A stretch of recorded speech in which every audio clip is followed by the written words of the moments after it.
made it to Disneyland Paris. Now time for bag check. Let's do this. Okay, just got through security over there. Pretty cool how they have a separate entrance for cast members.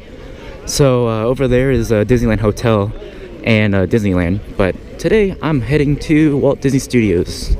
Possibly one of the worst Disney parks ever. We'll find out. Anyway, I have a park hopper, I believe, 2-day park hopper, so probably this place closes early, so I'm probably gonna hit up this place for a little bit. Maybe spend a whole day. If I'm not, if I get bored, then hop over to Disneyland over there. We'll find out. Anyway, off to Walt Disney Studios. Alright, just got in. That kind of sucked. Apparently when you buy a ticket online, you have to go exchange it for a real ticket. Unlike Tokyo Disneyland, where you could use your paper ticket that you printed out at home to use that as a ticket.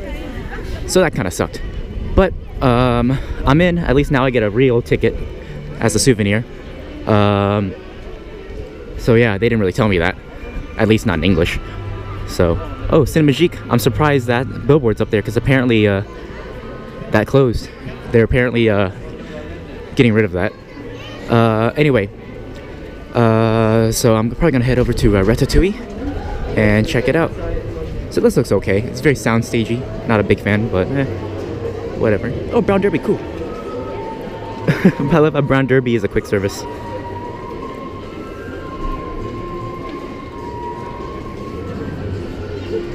Okay. And I'm off. Wow. Really weird seeing the partner statue here at the Studios Park with no castle behind it. Anyway, Tower of Terror is over there. Cinemagique is over there. It's closed, apparently, supposedly. I'm probably gonna head over to Ratatouille, which is over here. Let's go. There's Crush's coaster over here to the right. I don't know what this line is for. I think, oh shoot, this line is for Crush's coaster. Man. But I'm doing Ratatouille first. Also, got my English maps here with the Times Guide.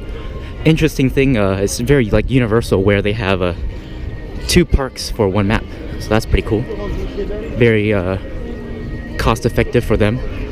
Anyway, here's their really crappy Radiator Springs area on their left. And their Animagique Theater, which apparently isn't playing Animagique anymore. It's playing Mickey and the Magician or something like that. Oh wow, they're giving out fast passes for their Aladdin's carpets. Probably not though, but they have fast pass distro machines. Anyway, technically the park hasn't quite opened yet. Oops. Even though this ride is running.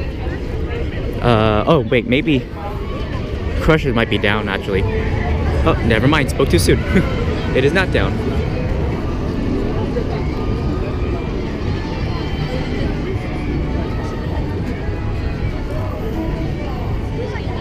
Alright, I need to consult the map again. But I believe Ratatouille is over here. Also, they have a really crappy Toy Story Land. I think theirs was the first. Either that or Hong Kong's. I don't remember. Anyway, onward. Oh, and there's their RC Racer. Apparently that's a credit, so I gotta ride it, I guess. So here we are, arguably one of the best themed areas in Walt Disney Studios, the Ratatouille area. I don't know if they're doing Fast Pass Distro right now, but ooh, single ride is 5 minutes. That's not bad. I might do that. I'm not sure if I should grab a Fast Pass for this or not. If not, I could do singles, so that's not bad at all. This park has a ton of singles rides as opposed to Disneyland itself, which only has like, I believe, Space, and that's it, and Space is down. Also, I'm only here for what's it called, 5 days. I mean, not 5 days, 2 days. And then the fountain's not running. And also, totally forgot what I was about to say. Anyway, onward. I might get a fast pass for this instead. Or no, maybe I'll go back and get Crush fast pass just because singles is only 5 minutes. I may do that instead. Okay, never mind. Apparently Crusher's Coaster has single riders as well, so I may get a fast pass for here, so I can ride this twice. And then do single riders first. Then go and ride Crush in standby. Or single riders. Let's go! Okay, getting my fast pass. Apparently it's a scan. I don't know how this works. There we go. Whoops. And it fell on the ground. And there we go. Ratatouille. Let's do singles. There's a Gusto. So single riders looks like it bypasses a lot of the queue, which kind of sucks. Okay, just got off of the Ratatouille ride. It's cool how it exits right in front of the restaurant over here. Cute ride. It was a pretty fun ride. Nothing too special though. But it was fun, you know. Nothing too thrilling. I did like how like the ride vehicles were like bumping, really bumpy since you're the rat, while it's moving. It kind of reminded me of Minions when you're running around in the Minion Mayhem ride. So yeah, overall, it's a good ride, but it's nothing spectacular, you know. Universal already did it technically. So all right, off to Crush's Coaster. Oh, also one more thing about the ride, they load painfully slow, just painfully slow. The load and unload areas are very similar to Antarctica, how all three of them go at the same time. They all come in sideways into the load and unload areas, as opposed to like Mystic Manor, where it's all coming in the same row, you know. Anyway, yeah, go check out this gift shop over here. Looks like it's just not much, mostly like random stuff from Ratatouille. So yeah. Holy crap! Singles is 60 minutes, while standby is 110. I'll just do singles in. Holy crap, it's gonna be busy today. So I'm currently in singles for Crush's Coaster, and it was a posted 60-minute wait. I think right now I'm almost at the end, and it's roughly about, I waited for about 40 minutes now, so not too bad. They load painfully slow here at Crush's Coaster. Their conveyor looks like they have a station stop right now.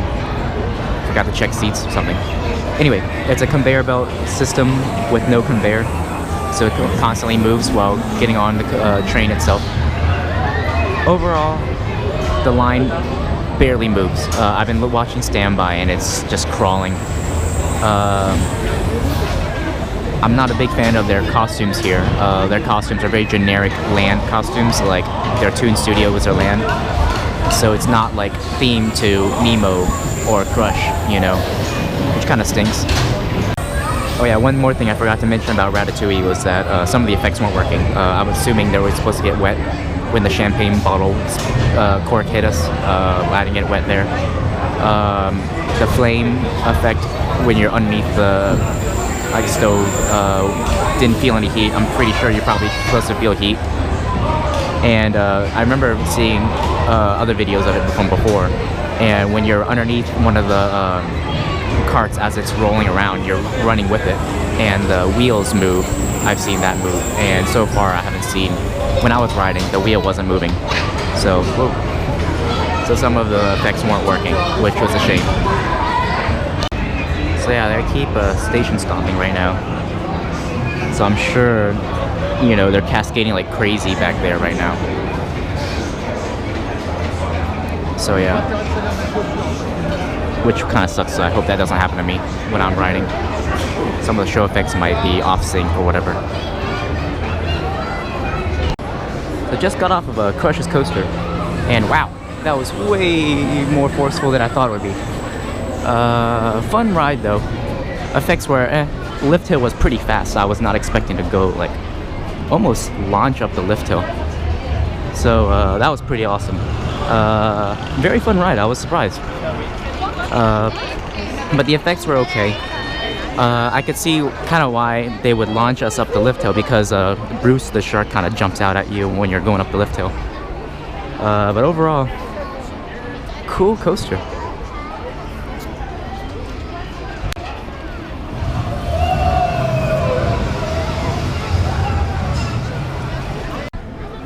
Alright, I'm gonna go see if I could do singles for RC Racer, get that credit out of the way. And then I think I'll be pretty much done for this side of the park, unless I head back and do Ratatouille, or I may keep the Fast Pass, it depends. I don't know yet. Anyway, haven't seen RC go in a while, so I'm kind of worried it may be down.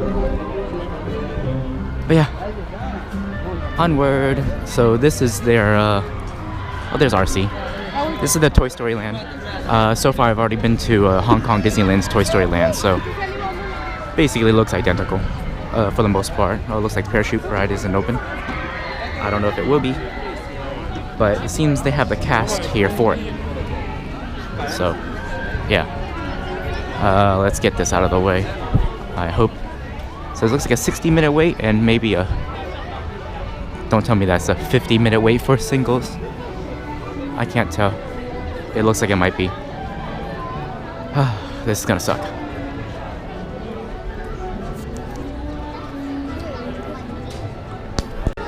Actually, I'm gonna come back for RC. I have a feeling their singles isn't gonna go up go up too much. Right now it's a 50-minute single rider line. So I'm gonna start heading over to hit up Tower and Coaster right now. So yeah, let's go. Here's our Tower. It's a 30-minute wait, so I'm gonna come back to this. Tower is typically, at least in Hollywood Studios, Tower is typically a higher capacity attraction than Rock and Roller Coaster, so I'm gonna see if I can hit up Rock and Roller Coaster. Looks like their bellhop hats are much bigger here too, like as in like taller than the ones in Florida. Very interesting. Anyway, oh, here's their Galactic Spectacular thing. So they do the same thing Hollywood Studios does at least, where they do a Galactic Spectacular where like random Star Wars characters will come up and do a little mini show. It's not very good. It's kind of boring actually. Anyway, onward. Also, the amount of people smoking in non-smoking areas kind of sucks. I've heard this before where they do have smoking areas, but they don't enforce it, which kind of sucks. So yeah, I've heard this is identical to California's Tower, so I mean it looks identical basically. Anyway, oh, there's an Armageddon show, kind of special effects show. I've heard it's terrible, but I may want to see it anyway. Same with the Lights Motor Action and the Backlot Tour. Since I haven't seen, since they're not in Florida anymore, I may want to go back and check it out again because I haven't seen it in a while. But man, it is busy today. Has me worried about tomorrow when I'm at Disneyland. Okay, so it looks like Lights Motor Action is loading right now. I don't know what time it is. Whoa, that was a bird that just flew right by my face. Anyway, Coaster looks like it's posting a 45-minute wait. I'm not sure. I can't get another Fast Pass till 11:45, and right now it's 11:15.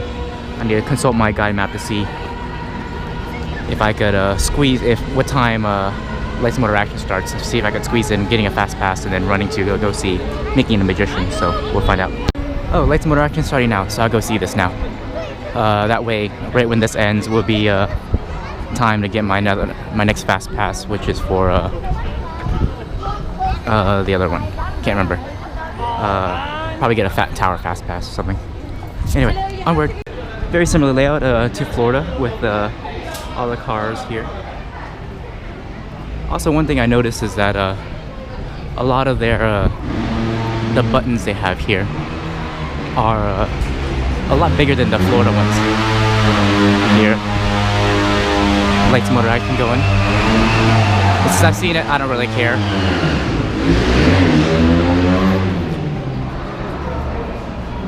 Very similar to Florida's. Oh, not as busy either.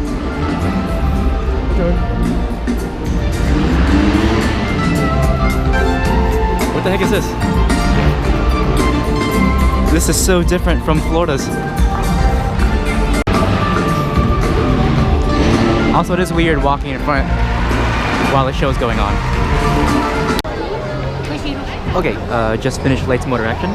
It was pretty much identical, but different at the same time. There are a few things. They had some weird pre-show where they had like a motorcycle guy came up and doing stunts. That was different.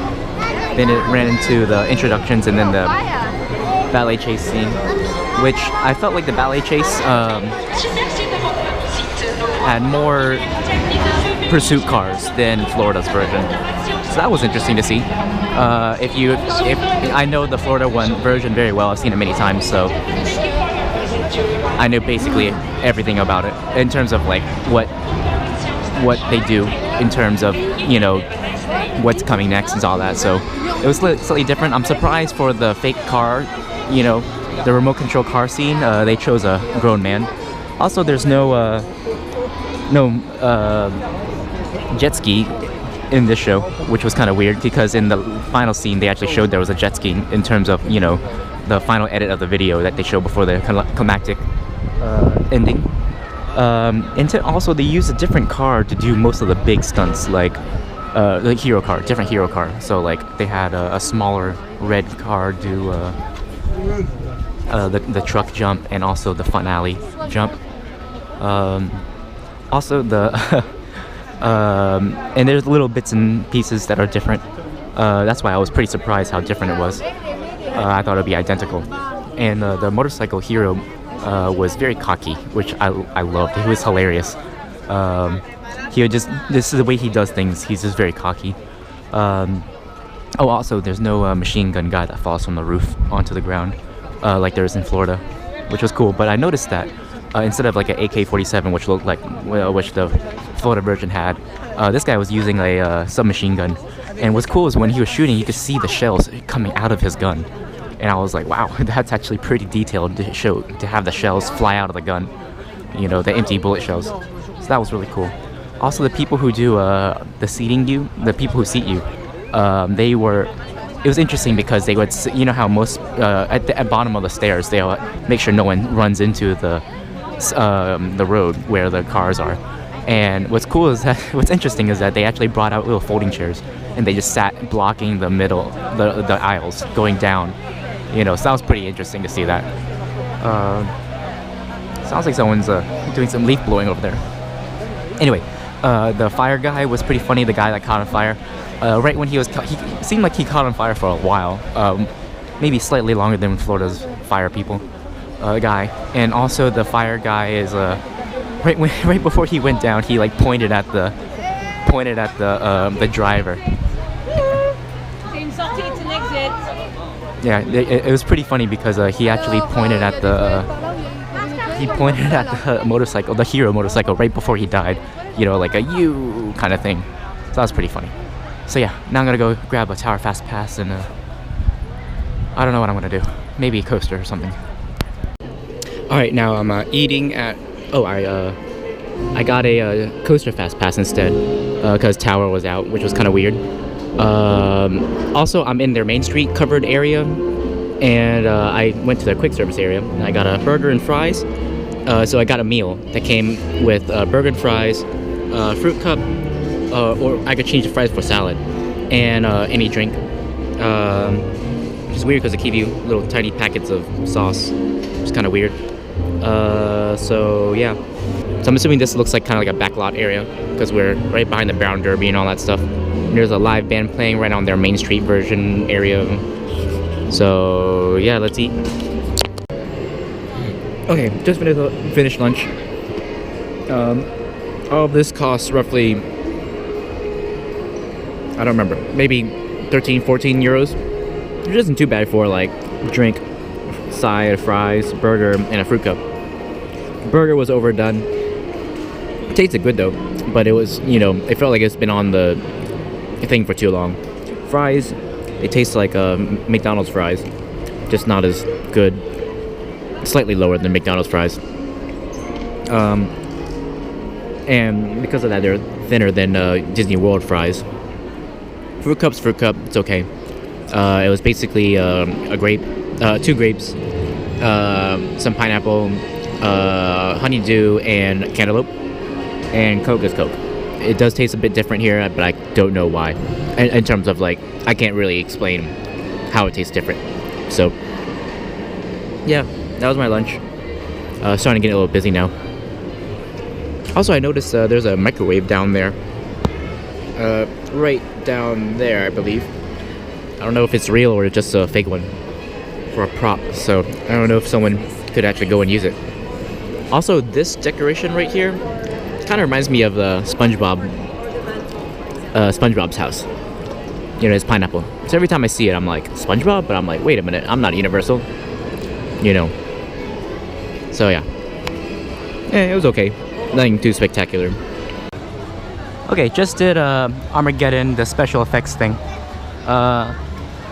Very similar to Twister, without a twister. It was pretty cool. It's like a mix of like Disaster, which used to be at Universal Studios, and Twister. You go in, you know, and they're like, oh, you're the extras, and you're gonna be in the spaceship that's gonna be hit with meteors. It was cool. I mean, I like the set design inside the spaceship. Yeah. It really reminded me of Alien, which I love that style. But what's really cool is that there were actually there's fire everywhere. But one cool thing is that there's two, like, you know how most of these special effects shows have the drop. The floor kind of drops a little bit underneath you. This one dropped twice. So the first time I was expecting, well, I didn't know when it was gonna happen. So once the first one happened, I was like, okay, that's it. And then it dropped again, and I was like, holy crap, it dropped twice. I was not prepared for the second drop. But yeah, it's okay. Pretty cool in terms of like the set design, but not much substance, you know. Anyway, I don't know what I'm gonna do. Making the Magician starts in like 10 minutes, I think. I'm gonna see if I can hit up that. But I'm worried that might be full to capacity right now, so we'll find out. Well, crap, it's full again. I do like how they hold up a sign saying it's full instead of like having you walk over there. I guess I have a little bit of time. Let's go check out the Walt Disney, the Disney Animation Gallery. I think it's very similar to the Animation Academy over at Studios, which is now Star Wars Launch Bay. But yeah, looks like they have a Beauty and the Beast meet and greet op here.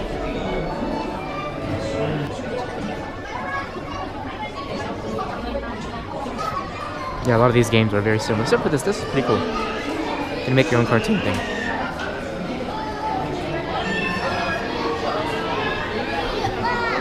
I think you just trace them on the thing after it lights up. That's pretty cool.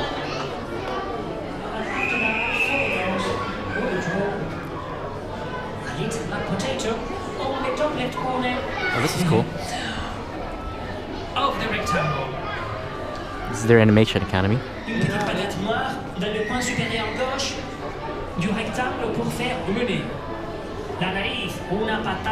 Not as many spaces as the one in used to be in Florida.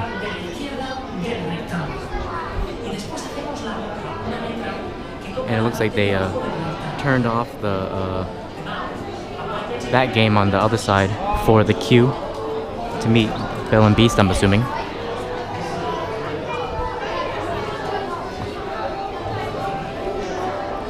Let's look in this gift shop. Looks like it's just Beauty and the Beast stuff. And it is. What a surprise.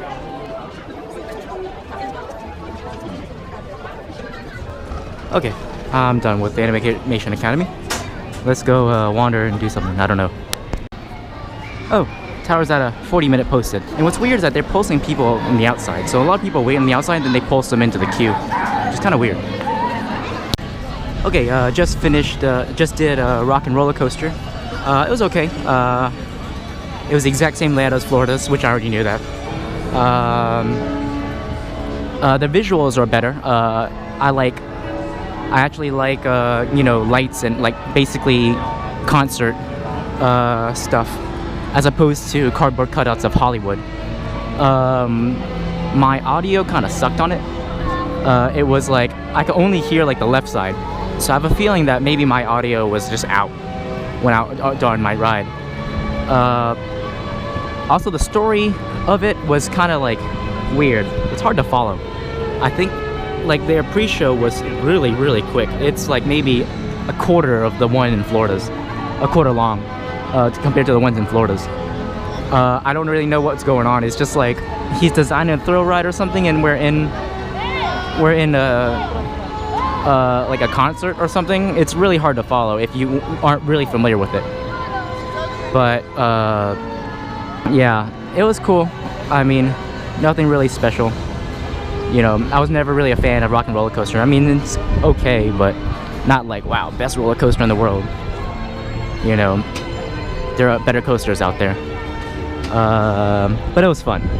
Also, the gift shop is tiny compared to the one in Florida's. I would say like maybe 3 little stands of merch there.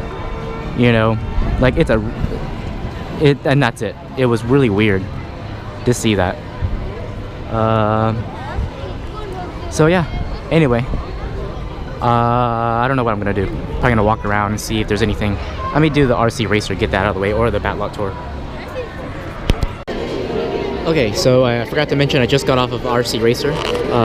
It's okay. It's fun though, but nothing special. You do get like a little bit of airtime, but not really. Like your butt doesn't really come off the seat, but you get that feeling, you know, if you know what I mean. Kind of like when you're on a pirate ship swing ride type of thing. But you basically, once you get on one, you've been on them all. Anyway, now I'm in line for Mickey and the Magician. Looks pretty good. Looks a lot like Mickey and the Wondrous Book in Hong Kong Disneyland, and Mickey and the Magical Map over at Disneyland California. So I'm excited. So yeah, let you know how it's like when I'm done. One thing that's really weird here is that a lot of people bring their own food here. Granted, Studios Park has like terrible food. That's what I've heard at least, and so far it's been proven true. So a lot of times you'll see people walking around with like croissants and mostly baguettes. But yeah, yeah, and you know, besides the fact that you smoke, they don't enforce the smoking rules of like designated smoking areas. That kind of sucks. Also, I'm here during the day after their 25th anniversary day. So you'll see a lot of 25th stuff up. A lot of decorations for the 25th anniversary and stuff like that. So, yeah. Alright, just finished Mickey and the Magician. Ladies and gentlemen, it's okay show. Nothing special. We hope you have enjoyed our show and we wish you a magical day at Disney Studios Park. It's kind of weird because the magician isn't really Yensid, like the Fantasia magician. It's some like random guy in like wearing 1920s attire almost like. So that was kind of weird. It's kind of weird because now that I've seen Mickey and the Magical Map and this show, how it's like not very canon, if you know what I mean. A lot of it's like, you know, this one Mickey's not a magician yet, but in Mickey and the Magical Map he's already a magician. So like all of this is so not really, it doesn't really add up. Sorry. Oh wow, this theater needs some help. It's kind of run down. Anyway, what's weird is there's a pretty cool scene where Elsa changes clothes right in front of your eyes. I believe the Frozen show in California does the same thing, but the one they do it here is way they do it here is where she was right in the middle of the path, right in the middle of the stage, as opposed to like on top of the steps. Here's their Aladdin, better view of the Aladdin ride. Anyway, what's another weird thing is that they have a Cinderella in this show, and the weird thing about that Cinderella is that it's the live action Cinderella they use. They didn't really use the classical animated Cinderella version. But the weird thing is it's the new Cinderella with the classical colors. So that was really weird seeing that. But yeah, overall it's okay, a pretty good show. It's okay, nothing special. Anyway, onward. Alright, just got off of Tower of Terror. It was nice. I think they had like a shaft or two down when I was there because the wait time was like a 70-minute wait. Now it's posting 35, so it looks like they got the shaft up and running. Anyway, the boiler room, really nice. The lighting was amazing in there. The pre-show, the thunder you heard in there was really like not loud, well, louder than Florida's, so it was much better. Really good. I loved it. I also love the lighting in the ride itself was really good as well. Audio was loud enough, unlike sometimes where Florida's isn't, depending on, you know, when. Overall, yeah, it's a good ride, fun. I don't know if it's random drop sequences. I don't remember if it does or not, like Florida's, but yeah, good ride. Anyway, I think I may be heading over to the Disneyland park, since I pretty much got everything I wanted to do here. Oh, there's a Art of Disney animation show over here, and it's basically the same as what used to be in Disney's Hollywood Studios, where it's like you have Mushu and the cast member interact with each other to teach you how animation is done and all that stuff. So yeah. So I just rode Tower again, just because. And that was weird. Last time I rode it, I rode downstairs, the downstairs load area, since there's two load areas. And this time I did upstairs. Last time I did it, I had English. This time, all the ride narration was in French.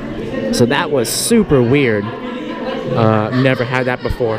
So very interesting how they could transfer, like basically switch from English to French, you know.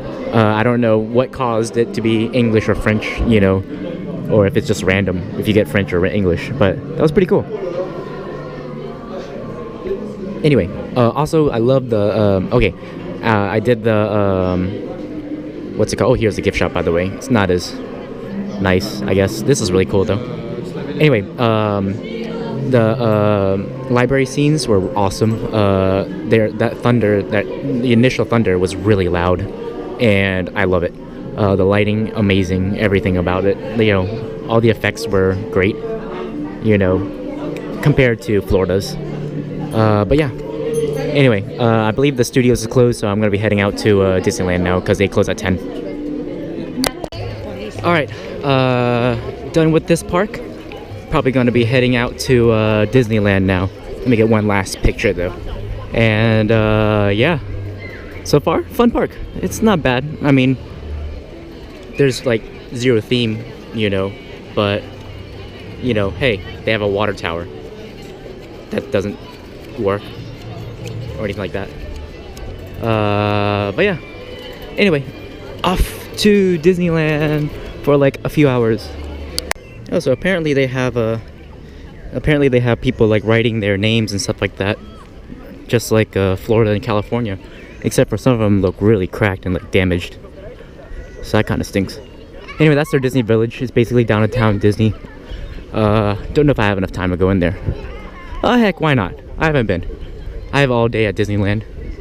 Basically, what I'm gonna do at Disneyland today is kind of get all the ABC ticket rides, which are like the not so popular rides, because there are no fast passes left, so everything's gonna be a really long wait. Maybe catch the nighttime show too, Illuminations, which I've heard is basically identical to the one in Shanghai. Oh, that's a cool shot. Get one picture here. Okay, let's go walk down here. And one thing I like about the Esplanade type area is that you pay you go in one bag check, and basically get access to all the parks. You know, you don't have to go through bag check again per park like Disney World. It's more like Disneyland, where one bag check and boom, you're in. Don't have to do anything better. It's more like Universal. But what stinks is, unlike Disneyland's, is I'm not sure if they moved it back yet. But Disneyland, their bag check does not include downtown Disney, while here does. So yeah. So that is their train station right over here. Not too hard to get to it. you take the RER train, the red line, and basically go all the way down to the end. But you do have to look because some of the trains don't stop at this station. They stop early or they go on the other track.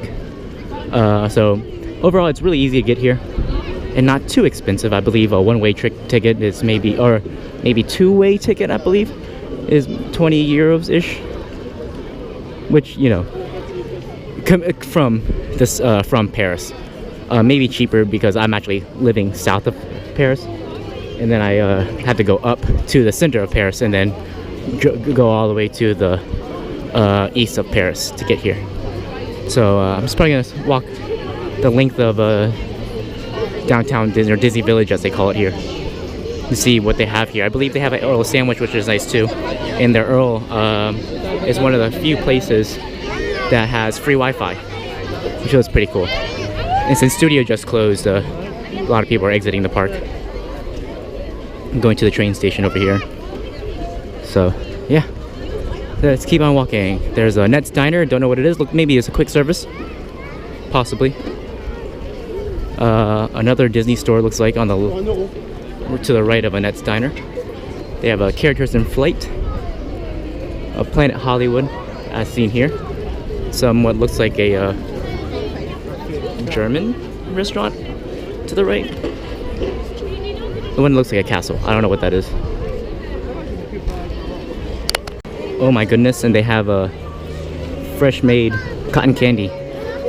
You don't see that at least in Disney World, and I've never seen it before. So that's pretty cool. Here's another Disney store. What the heck? Maybe this looks more geared toward guys in general merchandise. I don't know. I don't know what the difference is between that and their World of Disney over there to the right. So this looks interesting. The little German place. There's a Rainforest Cafe and a steakhouse to the right. Looks like an arcade over here to your left. Sports bar. Don't know if they serve alcohol. Yep, they serve alcohol.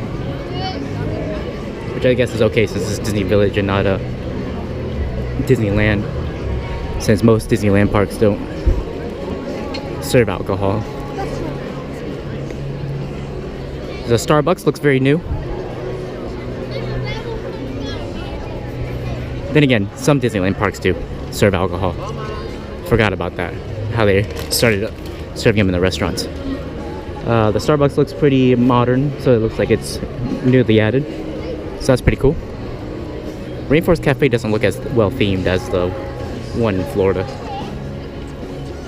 Kind of looks like a well themed entrance, kind of, sort of, and like the whole thing is like, looks like they repurposed it from another building.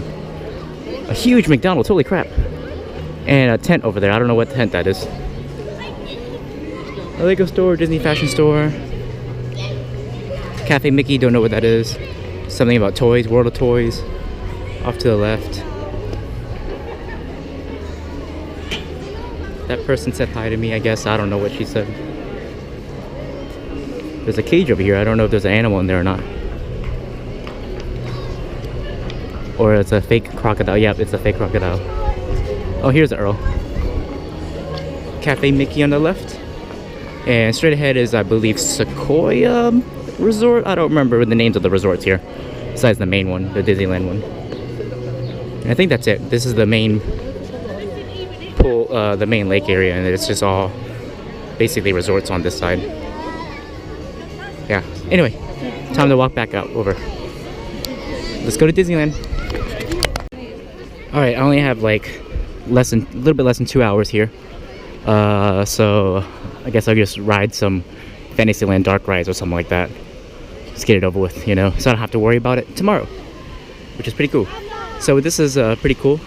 Go underneath the Disney, one of the hotels, Disneyland Hotel, and this is absolutely gorgeous. Very quiet here, as opposed to, you know, some of the other places where it's like really loud, very hectic. Going into the parks with the fountain and everything. This is really cool. I like.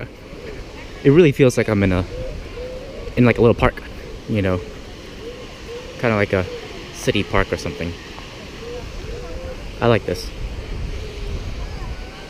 So this is one of the benefits of these parks that are basically right across the street from each other. It's a short walk from park to park, as opposed to Disney World, where you have to drive like 5-10 minutes depending on where you're going, maybe longer depending on traffic, you know. And typically you just do one bag check and you don't have to worry about doing that again.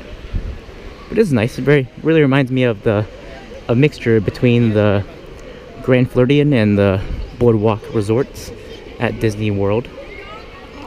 And let's go in. So this is very cool. I'm right underneath the Disneyland Hotel, and this is where you buy tickets underneath here, and then the entry is basically right here. So that's pretty cool, instead of you know, going outside, getting rained on or whatever. And we're in. What's really cool is in their turnstiles, these little box things are to let people in with strollers and wheelchairs. So that's really nice. Very well themed. Very subtle. Not really subtle, but very nice. I don't know what the word is for it. But this is so weird. So you go in this little courtyard area, and I believe Town Square is beyond the train station over here. This little Disneyland 25th decoration. Basically a giant screen, but looks nice. Alright. Let's go and see this, or that, but in real life. To see all the different maps they have, different languages. So it kind of sucks going into another park with another language if you're a native English speaker, because sometimes they take forever to like explain things, because they have to explain it in multiple languages. So what's like the show they had in the shows they've seen, like, you know, they have English, French, you know, stuff like that, and it's kind of weird, you know. But you know, I'm in another country. It just kind of sucks when you have to sit, like, it makes things longer, like lights, motor, action. You have to sit there and wait again. But yeah. So what's also really cool is that right here and over there they have Main Street bypasses, which are very nice, and they're pretty well themed. I've seen from pictures and all that. So yeah. So that was weird. I just went to the bathroom over there, and it was pretty well themed. It was very nice and elegant. Like, it felt like I was in a fancy Disney restaurant. Oh, this is cool.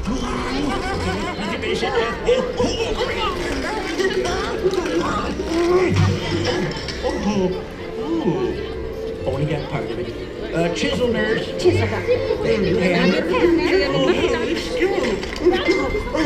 This is awesome. There's only like one Main Street window that has audio in Florida's. But this one's like themed to a dentist. So like you can hear like someone getting their teeth cleaned, which is pretty hilarious. It's saying that he pulled the wrong tooth. This Main Street looks, maybe it's just me, but it looks a little shorter. Like not as tall as Florida's. But it could be just me. I feel like Florida's is taller. But there it is, the castle reveal. Very cool. There's a gazebo instead of the American flag as we have in Florida. Very nice. It does, I don't know. Maybe it's just me, but it does look a bit more about the same length, maybe a bit shorter, like in lengthwise, than Florida. I don't know, maybe the castle is throwing me off being over there. Also, I saw an interview with Tony Baxter, one of the lead Imagineers for Disneyland Paris and Big Thunder Mountain Railroad, and Indiana Jones in California. He was talking about that this is the only Disney castle park that has a gazebo in Town Square, which is kind of weird because I do believe there's one in Hong Kong. I don't know, maybe forgot about that one or something. So you can see there's Liberty Court on the left, and over to the right there's a Discovery. I don't think you go in from here. And those are like the Main Street bypasses that are pretty well themed. But I decided, hey, this is my first time. Might as well walk down Main Street slowly and enjoy the place. So here's Walt's. I heard good things about this place. Heard the food's okay, but they have a lot of really cool like memorabilia or like pictures and stuff like that. So a good Disney fan like me would like it, but you know, it's just me. It'd be weird eating alone, which I don't mind. It's just I'm so pressed on time that don't have time to go to table service. Anyway, I should probably get something to eat. I heard that there's this. I saw that there's this cowboy barbecue area I want to check out. I don't know if it's closed or not, because I did hear that some of these restaurants do have different operating hours in the park. So I am worried it may be closed. So probably in Frontierland, probably head over there. But man, this is gorgeous. I love this castle hub. Looks pretty spacious and big. Didn't feel as big as Tokyo Disneyland's. Tokyo Disneyland's is like massive. I believe that might be the biggest hub that I could think of, maybe outside of Shanghai, which I haven't been yet.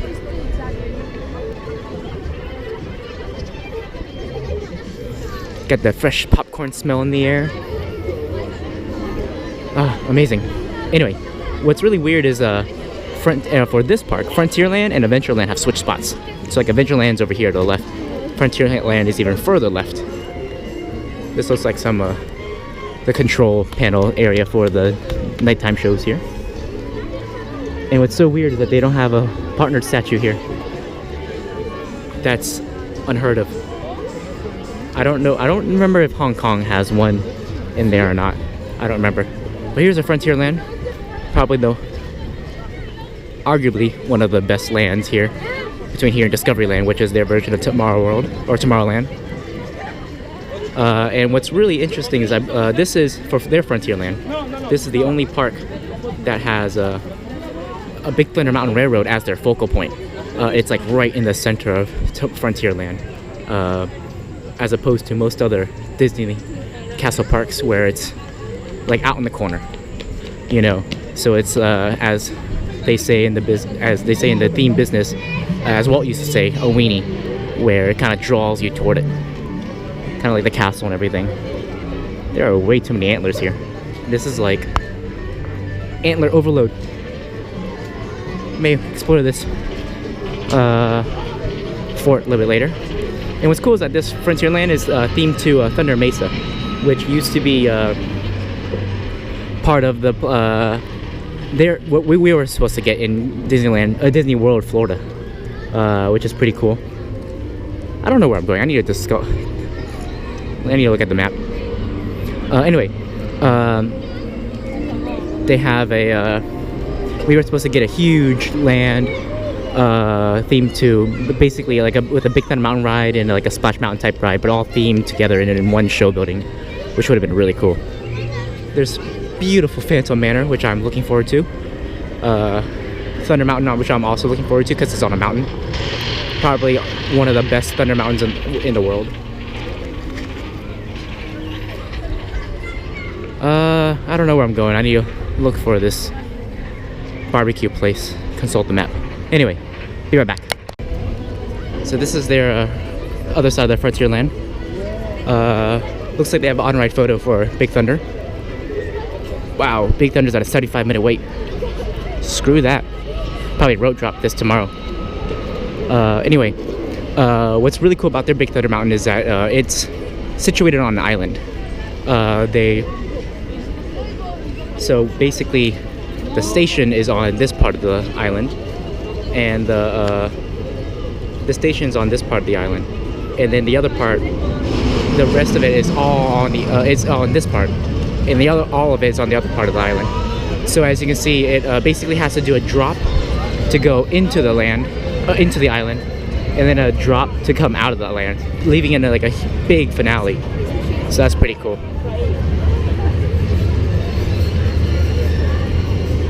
Wow, that's a long stretch of straight track right after that drop. It might be a block break. Anyway, I'm gonna go. Well, this is good to know where the Fast Pass is, because I probably plan on getting a Fast Pass and riding as well.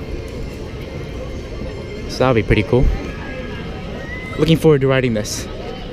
I don't know what I'm gonna do today. I don't have much time. I only have like about an hour and a half here. I'm gonna eat, so I don't know, you know, how long that's gonna take. Wow, this thunder is so elaborate. And I'm going to, here's Cowboy Cookout. So this is a barbecue place. I hear good things about it. Excited to try it out. Let's go. I don't know if it's open or not. I see some people walking toward it, but it looks like the doors might be closed. But I hear good things about this place. Hopefully they can open the doors. No, it's closed. Man, probably have to eat here tomorrow. Okay, another place I could eat at is Agabra, which is in Adventureland, because I need to eat dinner. Let's go. I don't know where this path goes from Thunder back here, but I'm assuming it goes to Adventureland. Or maybe not. Oh, there it is. Okay. I don't know what that is.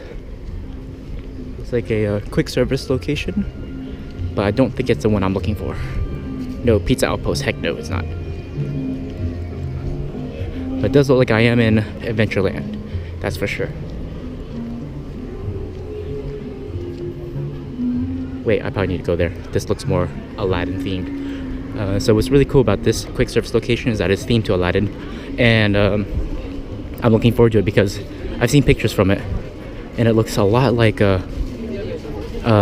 quick service location, the Caspa Grill in Tokyo Disney Sea. So I'm looking forward to that. Let's go. Oh, here's Adventureland. Yeah. Ooh, there's something I don't like right here.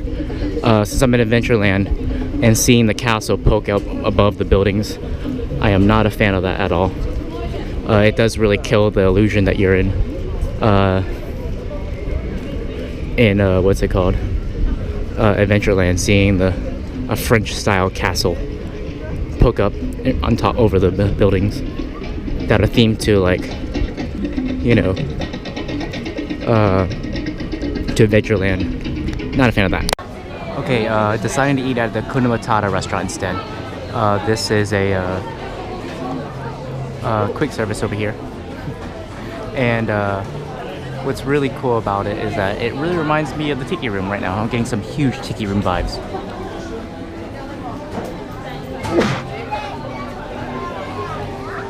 And so, because I found out that the Agrabah restaurant is a table service, I did not know that. Also, looking in this room kind of reminds me of Sanaa from Animal Kingdom Lodge, so that's pretty cool. Anyway, just ate at what was it? What was that place? Oh, Hakuna Matata restaurant. It was pretty good. We had I had a falafel or kebab sandwich. That was what it was. It was good and a little spicy. Also, I got the meal. Came with a Magnum bar. Not bad. Probably heading out now because I just found out the trains might close early. I don't want to be left in the train station.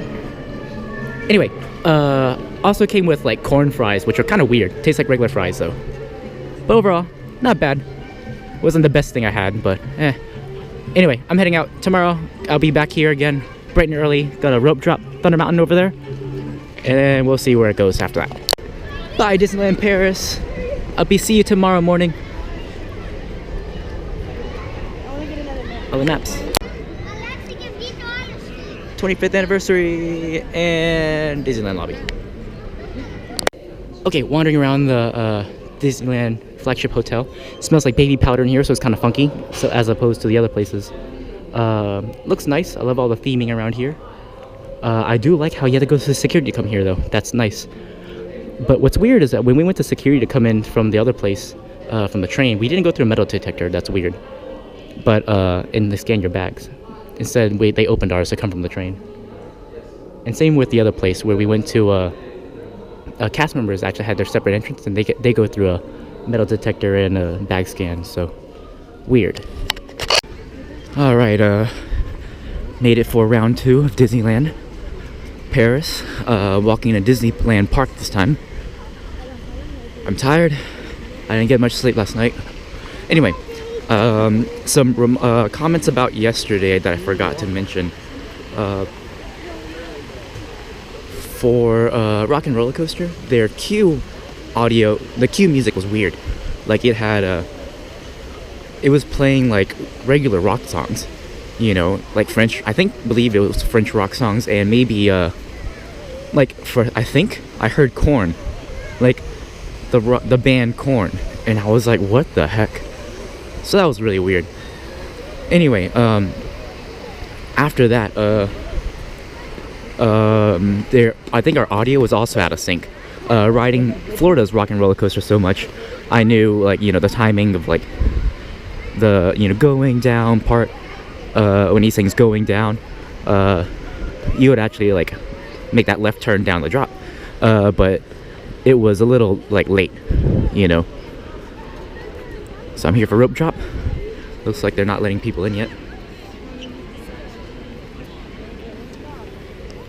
Anyway, also I did the Batlot tour. I don't know if I mentioned that or not, but it was not bad. Kind of sucks though, because it's not a studio. Like they never made any movies there. So like when they say they're making movies, you know, they actually didn't. Anyway, but it was interesting because it's like you could tell it's really dated, how dated the studio's thing was. But yeah.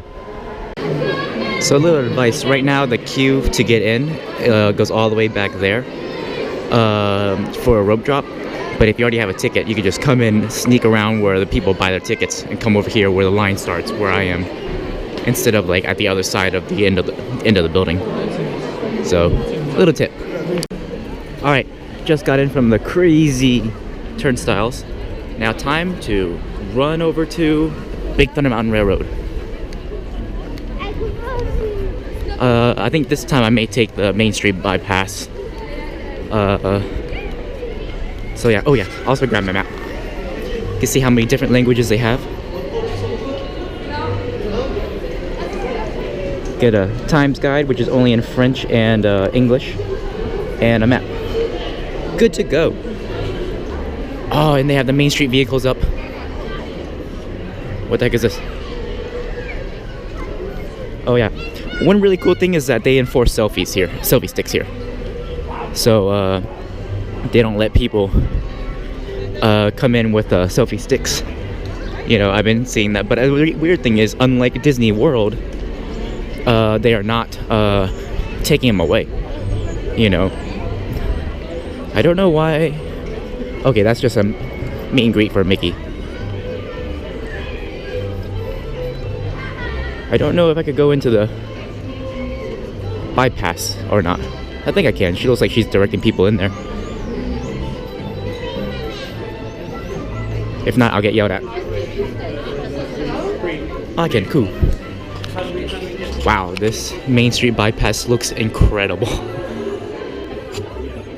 Like, I feel like I'm in like a World's Fair, you know. Oh, and they have the crystal people here doing the crystal carving. So that's cool. Oh, and restrooms. Good to know. This is the back of the Emporium.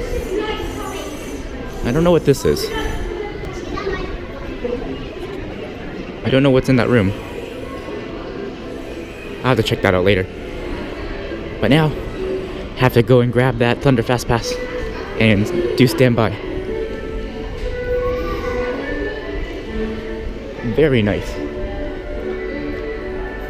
Just the lighting in here and everything. It's just gorgeous. There's Donald in his 25th gear. Here's the back of Casey's Corner. I don't know what that line is for. You see some 25th anniversary splooge right there. Okay, so it looks like they're holding everybody here before we go in. Technically it's about 9:41 right now, and the park technically opens at 10.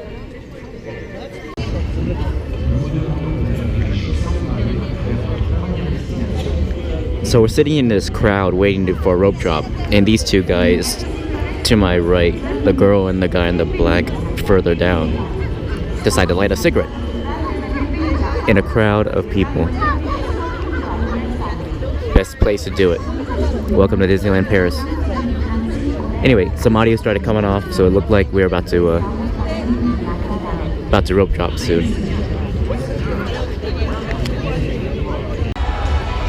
So it looks like Fantasyland just went. Frontierland's still here. Don't know why. Fantasyland's starting to go through the castle now.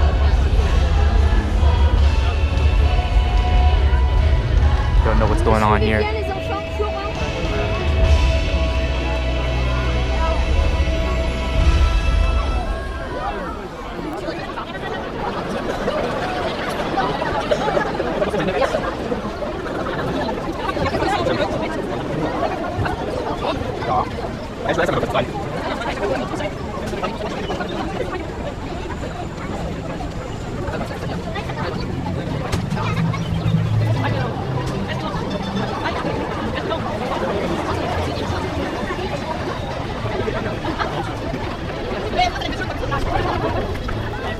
This is a madhouse.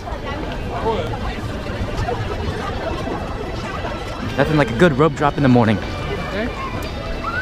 I have to say the Frontierland background music or BGM, it's a lot more epic here than it is in the other ones I'm used to. The other Frontierlands I'm used to. See everyone pouring into the Big Thunder Mountain queue. I'm gonna go grab a fast pass so I can ride again.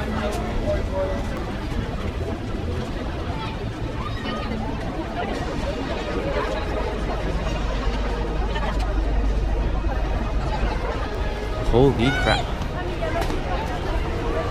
So looks like Thunder hasn't quite opened yet.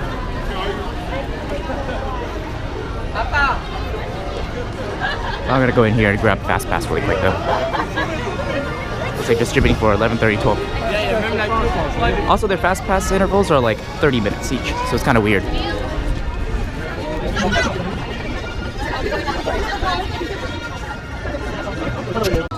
So it seems like Thunder was down, it's at least having a delayed opening. So I'm gonna go check out Indy right now. It's at a 5-minute wait. So let's do it.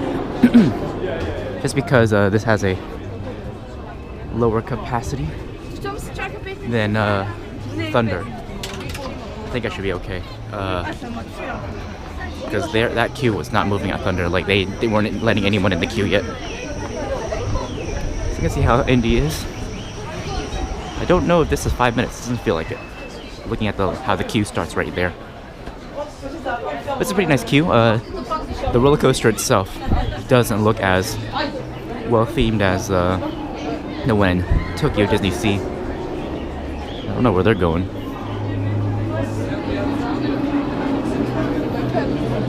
But it looks like it's just around here, and then up this steps, and that's it. So yeah. See if she can go on. Alright, just got off of Indy, or French Raging Spirits. It was okay. Nothing really special. You've been on one, you've been on them all. It was weird because in the one in Tokyo, they have the restraints are padded. It almost felt like two pillows on between your head. This one, not so much. So there's a lot of head banging. But if you do put your head facing out as far as possible, like lean forward, putting your head as far away from the headrest as possible, it reduces that head banging because your head is like, you know, your head isn't in between the two restraints. So yeah, that was nice. Anyway, I'm gonna go see what Thunder's like. It's probably really bad, but I may wait for it anyway, just because. That maybe, or I may do Phantom Manor. I haven't decided yet. Let's go. Wow, Thunder still isn't open yet. What the heck is going on with it? When I was waiting to get a fast pass, I saw a train go through. Man, that sucks. Well, I guess I'm doing Phantom Manor. Off to Phantom Manor it is. That's another attraction I'm looking forward to. I hear the lift hill running. So, I don't know. It's really weird. All right. Looks like Thunder is running, but they're running empty, so they're just cycling through. Holy crap. Anyway, I think because Thunder is down, Phantom Manor might have a horrendous wait.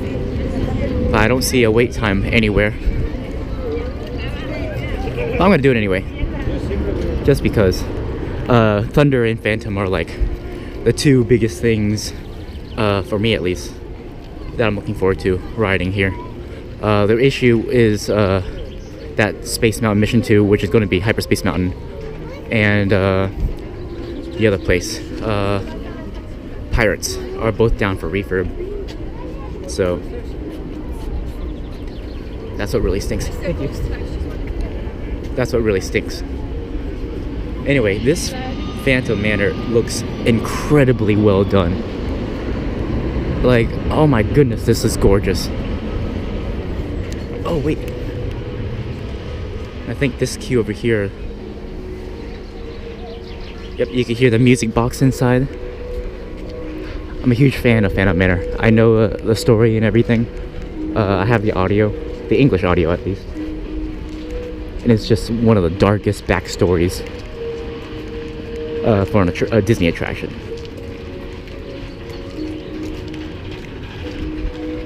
And it's linked to Thunder Mountain over there, which is really cool. And it's the only Haunted Mansion style ride that is in a dilapidated house. So yeah. Okay, just got off of Phantom Manor. That was amazing. Oh my goodness, it's such a great ride. So well done. I've heard that, oh there he is. I've heard that if you see in that left window over there, you can see the Phantom looking down at you. I think I make out his collar, but I can't really see his face because of the glare. But he's there. So it's really cool. You can see the, not many people know this, but you can see in the far left big window, you can see the Phantom looking down at you. It's kind of hard to make out his face though, but I can see his collar and his like bow tie or tie or whatever thing.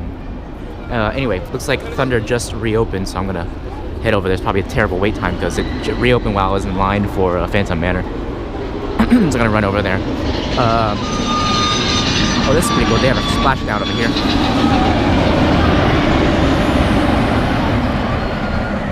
Yeah, so that's unique to this Thunder Mountain. Also, straight ahead is the cemetery, and I know you can find the, you can see some geysers over there as well. I've heard they may or may not be working, so I don't know. Anyway, I'm gonna go run to Thunder. It's probably gonna be a terrible wait time, but oh well. Now I just noticed this in the center window, in the middle, the one where there's three. I think I see the bride looking out from Phantom Manor. That's super cool. I am in love with this attraction. Anyway, a lot of people getting on the riverboat. I'm surprised. Anyway, off to Thunder. It's probably gonna be really bad. Probably gonna wait it out though. Yeah, 80-minute wait for Thunder. I'll pass. Right now they're distributing for 3:45 to 4:45, so I may go eat dinner right now. I mean lunch, and then come back later for this. Mostly because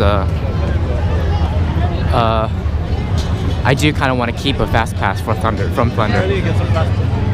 So I'm going to probably, which the park closes at 10, so they should have fast passes left by then, hopefully. So eat a Cowboy Cookout, run and grab another fast pass, and then boom, I should be good then. So let's go eat, because I'm getting kind of hungry. Also, one thing I forgot to mention, at least for the males, the costumes for Thunder are really good. Like, very detailed, very elaborate. You know, I was pretty surprised how good that is. Anyway, off to Cowboy Cookout. Alright, eating at Cowboy Cookout. What I got are ribs, potato wedges, Nestea, and an apple crumble caramel thing. So, all this was roughly 99 euros. But yeah. Also, this place, Cowboy Cookout, looks gorgeous. I love the theming in here. It really kind of, it reminds me of like, I don't know. It reminds me of Splash Mountain.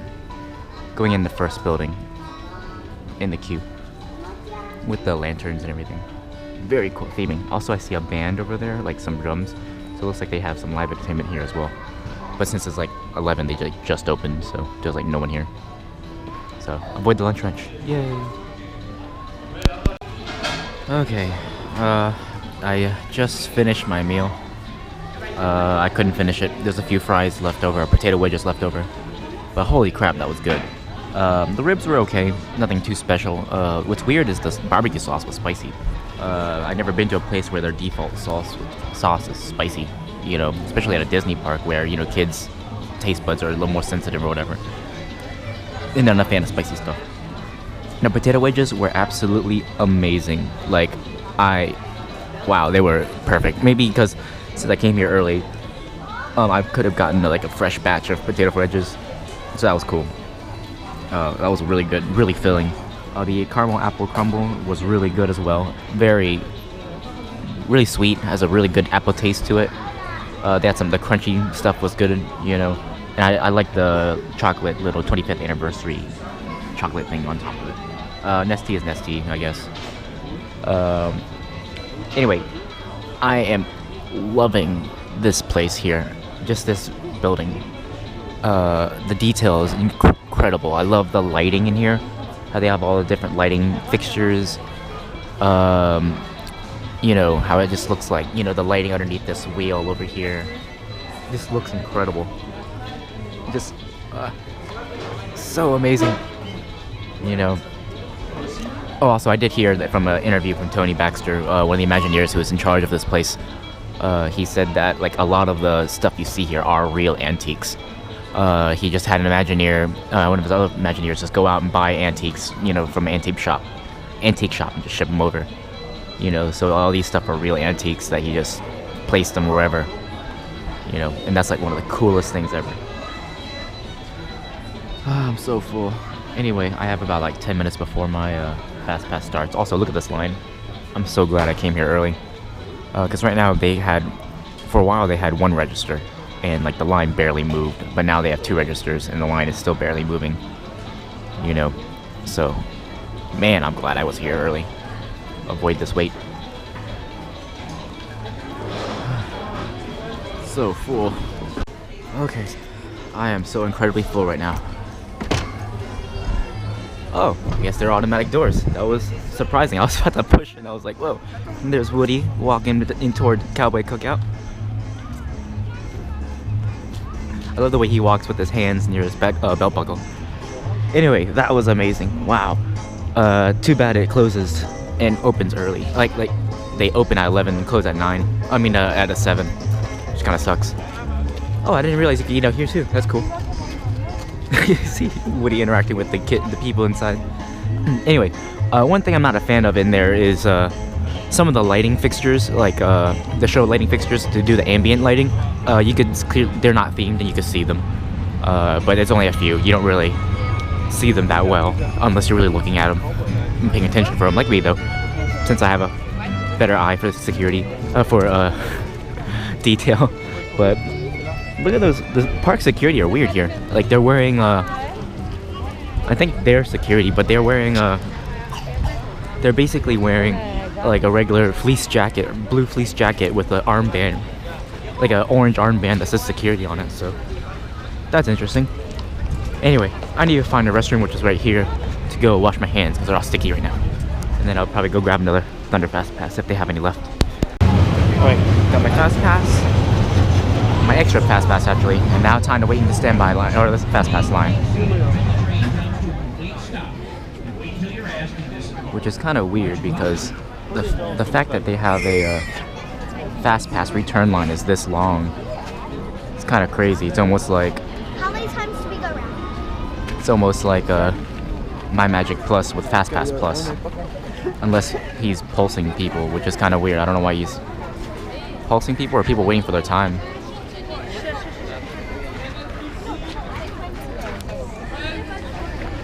Oh, never mind. Didn't realize all these guys are just waiting for their time. Looks like they're finally letting them go. Anyway, it's kind of weird how they collect Fast Passes at the Fast Pass return. Unless, you know, you can't hop over. That is possible. Sometimes they'll do that.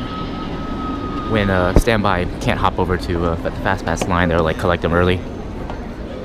But yeah, really cool. Okay, just got off of Thunder. Holy crap, that was the best Thunder Mountain I have ever been on. The drop out of the station into toward the island, and the drop, like look, this drop is absolutely insane. And then the drop coming from the island to here is incredible. Holy crap, that was insane. Best Thunder Mountain I've ever been on. Just wow. Wow.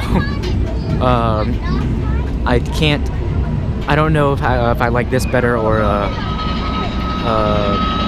Grizzly Gulch Runaway Mine Cars better at Hong Kong Disneyland. But wow. Like right when you go into this tunnel over there, that's when you hit the drop into under the water to go back and basically pop up right here. And it was insane. Like that is like I was not expecting to go that fast. It's definitely probably the fastest Thunder Mountain out there.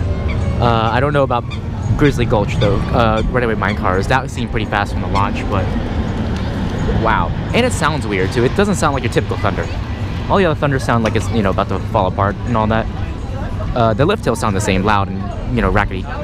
But like while it's just running through the track, it just sounds, you know, regular, like a regular steel coaster, kind of, sort of, you know, like a regular mine train, basically.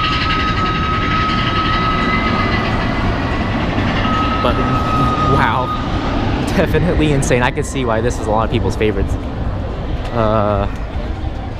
I was just blown away by, especially that last drop into back to the station was insanely fast. So good, so good.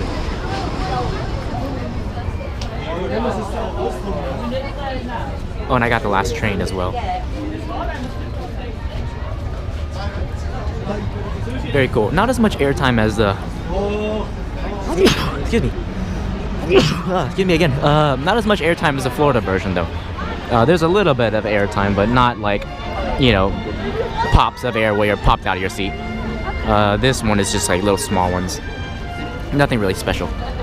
But overall, I am very impressed with this Thunder Mountain. Just wow, it blew me away. I knew good, you know, I knew it'd be great. You know, I knew it'd be good, but it exceeded my. I had high expectations already for it, and it exceeded them. That's how good this coaster is. And like the theming and everything is superb. Definitely the best Thunder Mountain out there. This is the way all Thunder Mountains should be.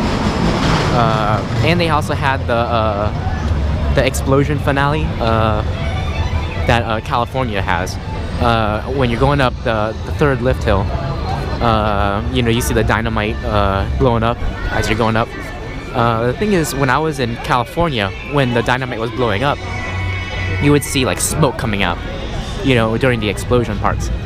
But when you're in but this version didn't have any smoke. They just had the projection mapping fire, you know, while California's had both the projection mapping fire and the smoke, you know, so that was kind of different.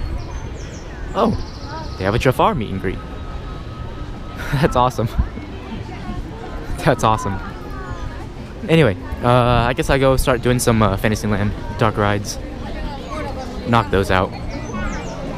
Because basically all I've been spending my time in is Frontierland. And that's about it. I haven't really spent much time in Adventureland or anything else. And it's weird that this Adventureland doesn't have a jungle cruise. I don't know why they don't have a jungle cruise, but they don't. So that's really weird. So I may do Swiss Family Robinson Treehouse later when it gets busier, when all the lines are like crazy long. But for now I'm gonna do some small dark rides over there at Fantasyland, and hopefully they're not too long of a wait. Yeah, I can't get over how good Thunder Mountain was. See, the thing is, I honestly don't know what I like better, if I like Grizzly Gulch Runaway Mine Trains, Mine Cars better, or the other one. Is this the line for Swiss Family Robinson Treehouse? What the heck? Holy crap. This totally is the line for the treehouse. I guess they're pulsing people into the treehouse. Wow. And there's a Jack Sparrow over there doing his meet and greet. That's a good shot though. He's right in front of the boat. But man, you know it's busy when that has a wait. You can see Pirates over there doing his refurb. So, yeah. So this is cool how they have a skull rock right over there, right next to the boat. Now I'm heading into Fantasyland. This is my first time in this land, so that'll be pretty cool. Yeah, it looks like your standard Fantasyland, except for the smell of cigarette smoke from people smoking by the "Do Not Smoke" sign right over here. The "Do Not Smoke" trash can.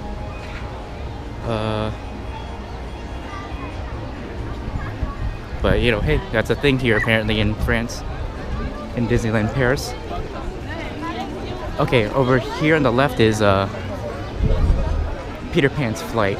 I've heard that gets horrendous wait times, and I think they're already out of fast passes. Yep, they're already out. Here's a restaurant. Ooh, that's like a nice restaurant. I may stop into Toad Hall because I want to eat there for tonight and ask what time they close. Their Dumbo looks nice on the edge of the water over there. But it just looks like your regular Dumbo. And unlike Tokyo's, and like Florida's, Timothy Mouse, the guy on top of the balloon up there, the centerpiece, is holding a feather as opposed to a whip. And here's Pinocchio's Daring Journey. I believe Toad Hall is somewhere, I don't know. Castle's still amazing though. I love to look at the castle. Wonder how long Pinocchio's is. Oh, it looks like Pinocchio closes early too. They close at 9. Probably for fireworks.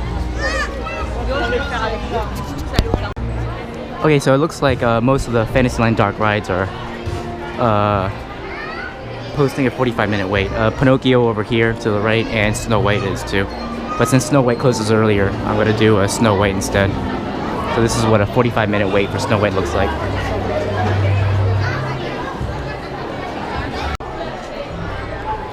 Okay, just got done doing Snow White. That was a pretty scary Snow White compared to other Snow Whites, and there's a lady smoking in the queue. It felt much scarier.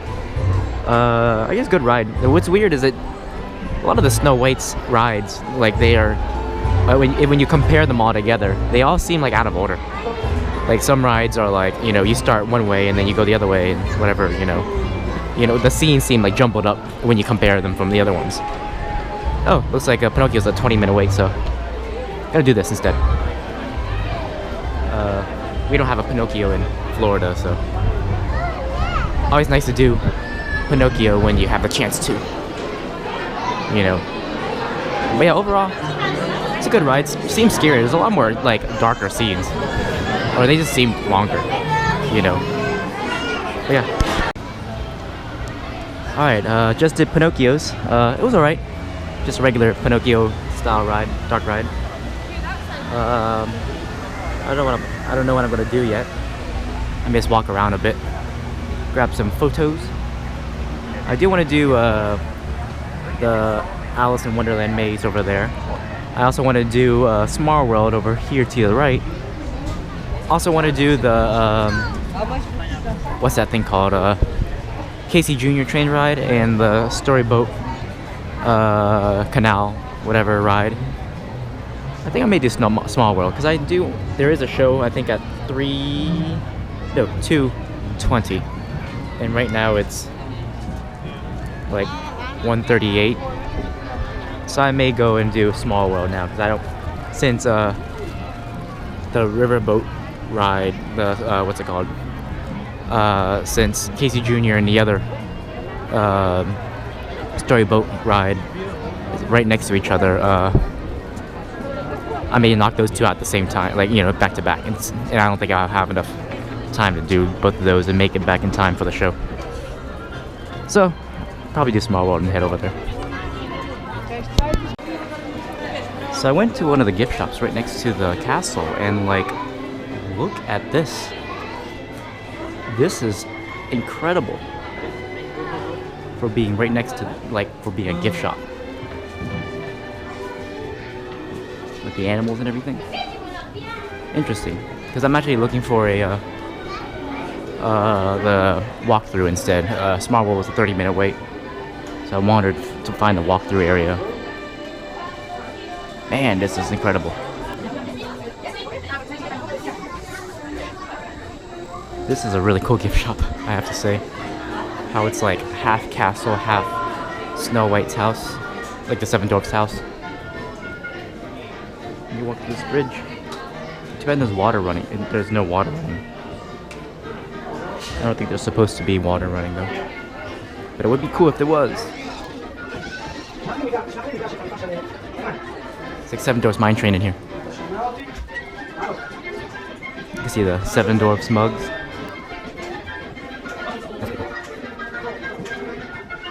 Their mining equipment. Pretty cool. So right in the castle courtyard area and behind the castle, you can see the Sword and Stone over here. And then if you're walking through the castle, you can see they have some glass blowing areas here. Wow. The detail, oh my goodness.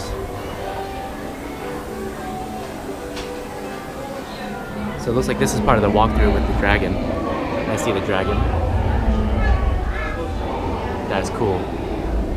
This is really cool, like a preview of the dragon. The only problem is I don't know how to get there. So this is cool. It looks like almost like a Maurice's shop or whatever. You can see a little planetarium up there. Very cool.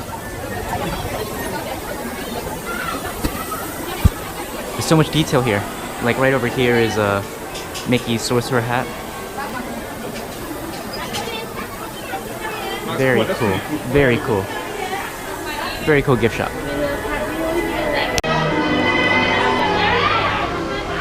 Here's the outside area. Waterfall and all. An awesome castle.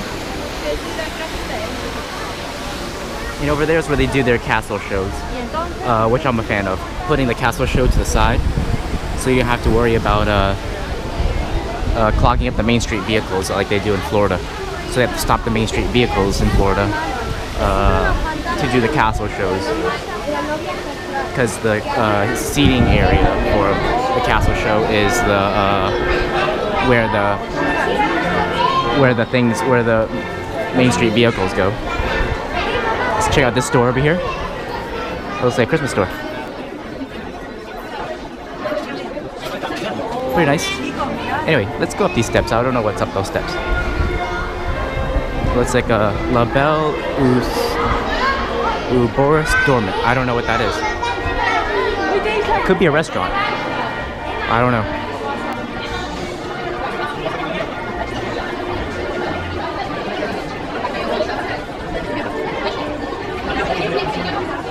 Let's see where this goes. This might be what I'm looking for. The castle walkthrough. But it is detailed. This really reminds me of Shanghai Disneyland, which I haven't been, but I've seen the concept art for. And it looks a lot like this.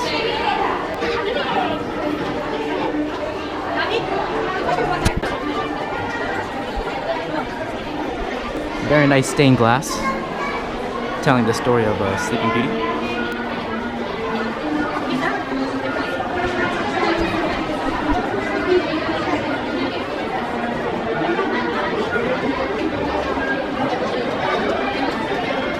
I love how there's a Mickey balloon right in the middle. It's perfect. Tells the story of Snow White. That's cool. Shows the... You see them throwing away the little spinner's wheel thing that pricks Sleeping Beauty. But oh no, there's one that still remains. And that's the one that pricks her.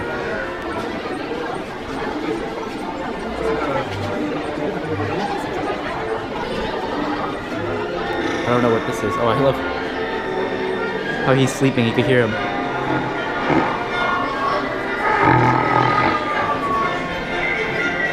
Very cool. Reminds me of Snow White's, not Snow White, Beauty and the Beast, the restaurant at Be Our Guest. There we go.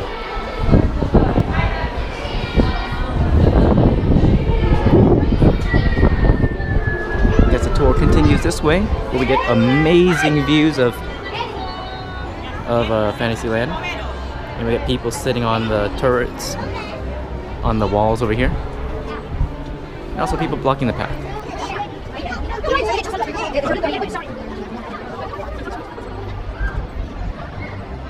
Gorgeous view. Not a fan of that you can see the fall protection here, and especially over here. That's extremely noticeable. Not a fan of that. That's really bad. The fact that you can see that fall protection kind of catwalk walking across the thing over there. Not a fan. Also, there's a big giant hole. Looks like someone broke the stained glass over there. Not very cool.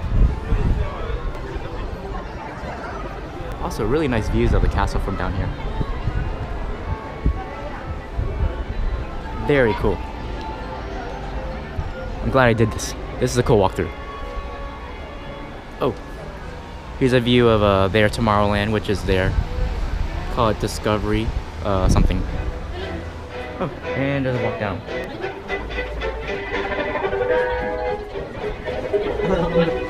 Too many steps. Don't know where that goes. So here's that side again.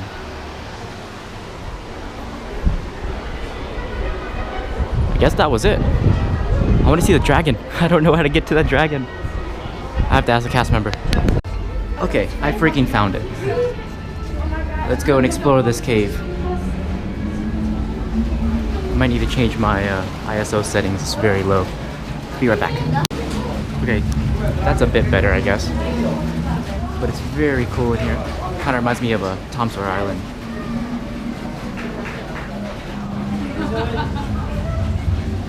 Oh, here's that dragon. Very cool. So he's getting up.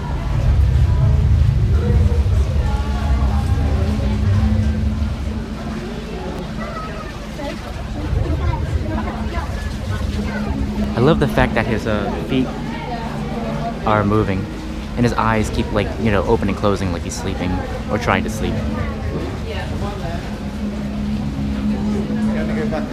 Very cool.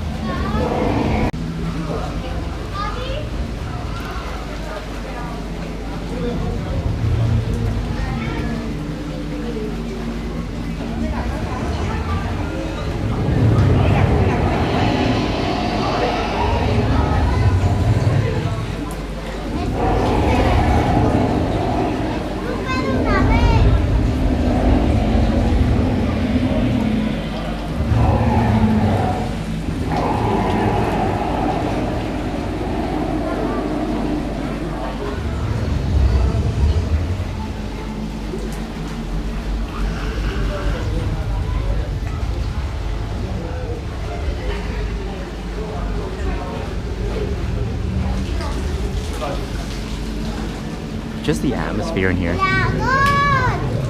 It's so cool. Oh, that's cool. You can see his belly rising and falling.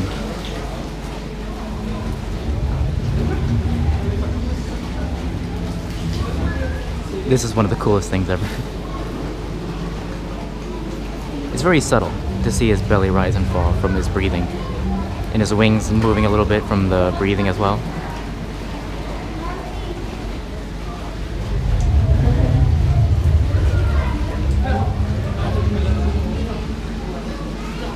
It's so cool how this thing is underneath Sleeping Beauty's castle.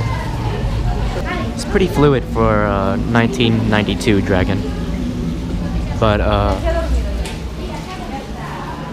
I'm not a fan of how his mouth doesn't open. I think it's supposed to. You know. But maybe not. I don't know. His mouth isn't opening and closing. I'm not sure if that's supposed to happen or not. But very cool. Okay, that was pretty cool. Now it's about 15 minutes till showtime. So I'm gonna go watch that show over there. So I'm gonna go watch that show over there. But yeah, very cool. Very, very cool. Gorgeous castle. Extremely bright out too. I can't even look at this castle because it's so bright. Alright, just got done with doing two things. One was one of the shows. I watched their 25th anniversary show. It was not bad. I mean, it was kind of weird. I think Goofy was having a slight wardrobe malfunction. One of his things kept coming out, or it was out. It was kind of weird. Anyway, I'm gonna do Alice's Labyrinth right now. Also did Small World. That Small World was pretty good. They had a lot of cultures in it, more than the other ones, other Small Worlds. So I want to say that might be the best Small World I've done. I don't remember much of the other ones, but that was a really good one. I enjoyed that one. Anyway, off to do Alice's Curious Labyrinth. And then, as I kill time for my other show. Or maybe not. I have 10 minutes. I'm not gonna make it if I stand in this line and walk in there. No. I don't think I'm gonna have. I think I will be in that labyrinth for more than 10 minutes. So, never mind. Looks like I'm gonna go to stake a place for the show because I think the show starts pretty soon. I just need to figure out how to get there. All right, this way. Also, I like this teacups place. The teacups looks really nice with the way it's laid out and everything, and the decorations on the inside. I love this. They have the old mill here. Throwback to Fantasia. Pretty cool. I wish it was spinning a bit though, but I'm okay with it not. It's an old mill. Anyway, I saw the Princess Waltz show. Yeah, it was okay. It's like a bunch of princesses and princes dancing. Also, I forgot to mention the last show, the 25th anniversary show, was really, really weird. They had Max from, the Goofy Max, and he was like rapping. It was weird. So, if you like to watch Max rap, that's the place to be. Also, it's really cool to do to see because it's like they kind of like go through all the different lands, like Adventureland, Frontierland, and all that stuff, and you get to see the different. They do like a dance for each one. But yeah, it's kind of cool. Anyway, off to the Curious Labyrinth. I guess we start in this tunnel of mystery. Pretty cool.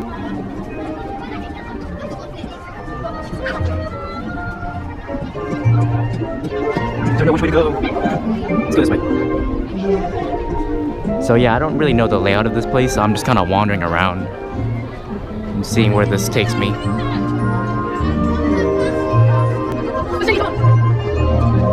Cheshire Cat.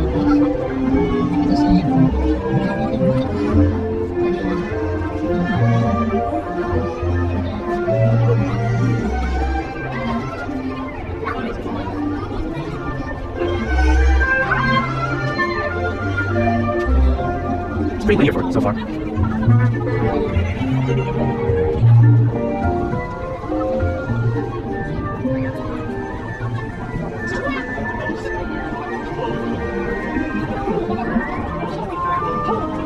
So many people here. That castle out there looks like a nightmare. I think it's good photos up there, so I'm gonna go through.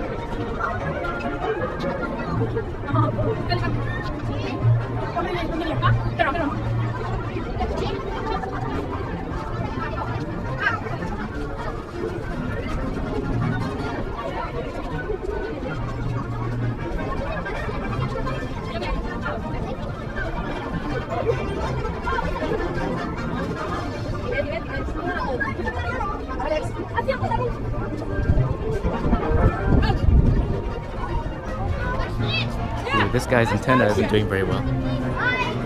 obviously about to break off. It's been broken off and glued on a couple times.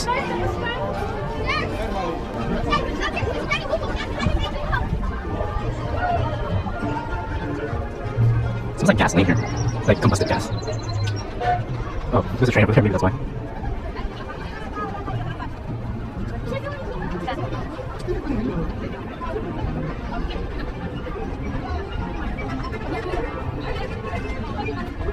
Looks like over here could be a maze.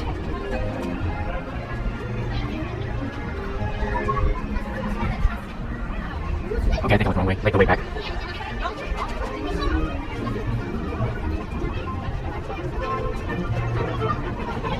Where's the exit?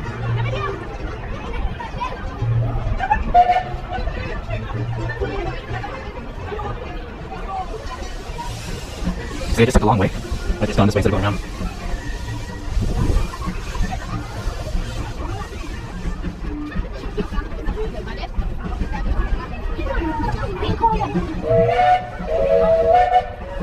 Don't know what's in there. Some random door.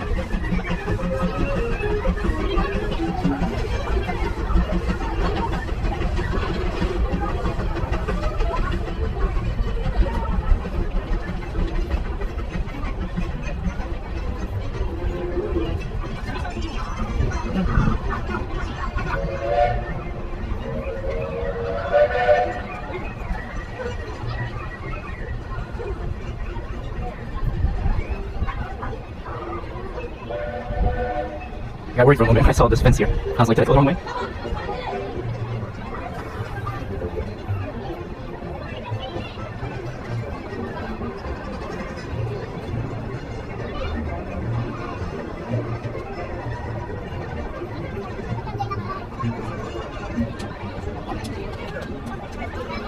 Oh my gosh. This is a pretty cool maze. Feels like I've been walking around this thing forever.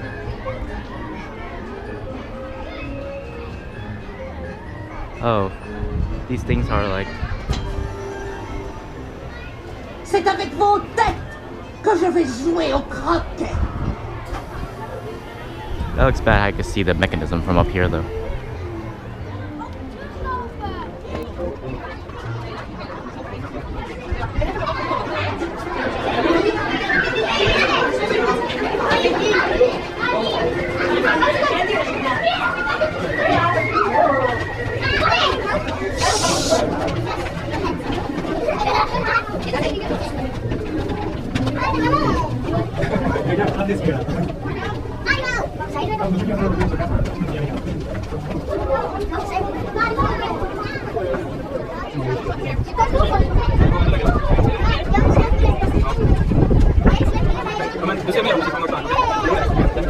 What a clusterfuck up here.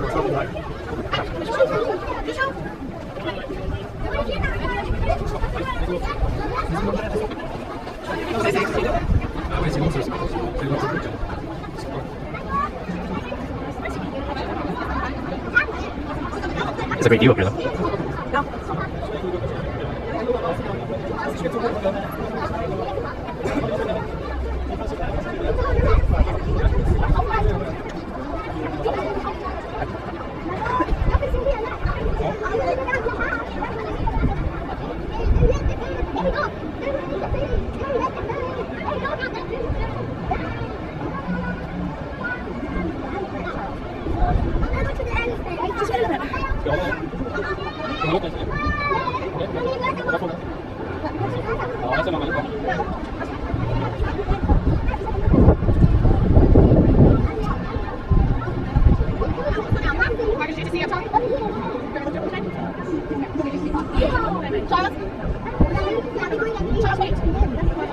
I'll give a drop stuff down there.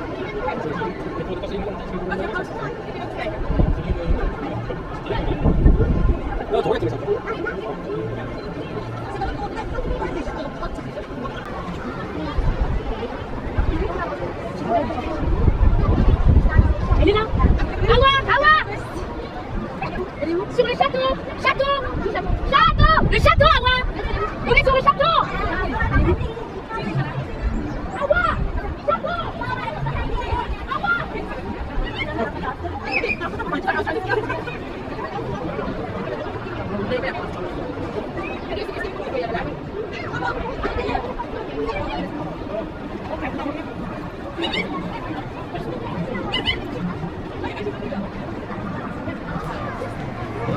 This view is gorgeous. Anyway, let's go down. Wow, that's a long line for whatever it is over there.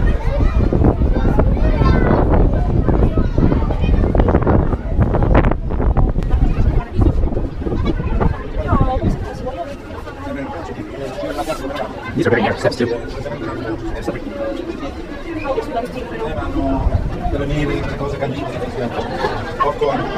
I wonder what these steps are.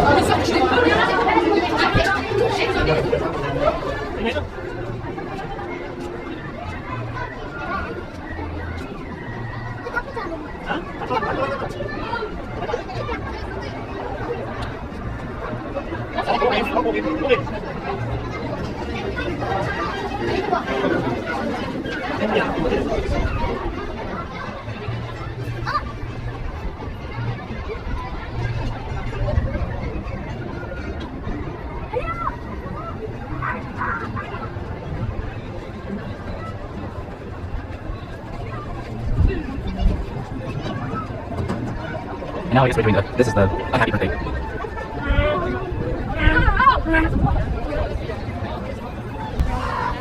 Okay, I'm done. Shoot, that took like 15 minutes. Let's do the Nautilus walkthrough before I go eat. Yeah, I think I have enough time for that. I have 45 minutes before Toad Hall closes. So I'm going to Discovery Island. Sorry, not Discovery Island, Discoveryland. Also, I like the costumes of Fantasyland. It looks very... I don't know how to explain it. It looks very, like, formal. You know, it reminds me of what they wear in the American Adventure Pavilion in Epcot. The costumes they wear there. With a little bit of, like, Venetian gondola style to it as well. So, yeah.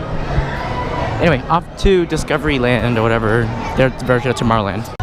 See people already getting their spots for the parade, which starts at 5:30. Right now it's only 4:15, so dang. Still not as bad as Tokyo though. Tokyo they wait way earlier. So I don't know what this is, but right in the edge of Discoveryland or whatever, they have a annual passport thing. Maybe it's to get an annual pass? I don't know. Anyway, off to Discoveryland. One thing I don't like about the placement of the stage here is that in the later afternoon, the sun is right behind it. So if you're like taking pictures or whatever, there's a lot of backlight, making the subject that you're trying to take a picture of like really dark. So that's my gripe. But I do like how it's out of the way, so the Main Street vehicles can still operate. You know. Anyway, off to Discoveryland. An amazing place, theming wise. But that might change once Space Mountain becomes Mission 2 becomes Hyperspace Mountain, because it doesn't fit the Jules Verne style of theming here. I do like the aesthetic. Very steampunk-like.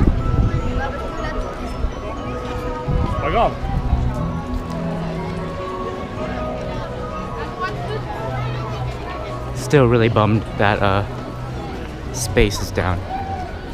Space and pirates, like the two biggest things I wanted to see. So there's a Videopolis, the little blimp thing over there. That's where they do Jedi Training Academy. And it's a quick service restaurant for like, whoa. So like hyperspace is at least cycling through. So that's really cool.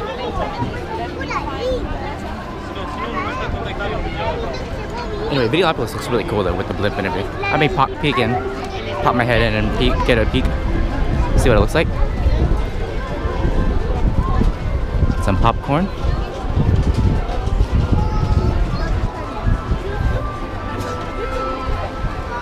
I do like the Videopolis though. It looks really cool on the outside. It reminds me of one of the quick service restaurants in Port Discovery in Disney Sea. So that's cool. Wow, it is really well done. Very detailed here. I love the carrier pigeons and the snowshoes. Oh, that's cool. The pigeons move.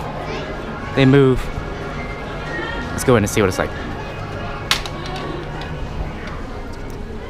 Wow, this is awesome. This is humongous.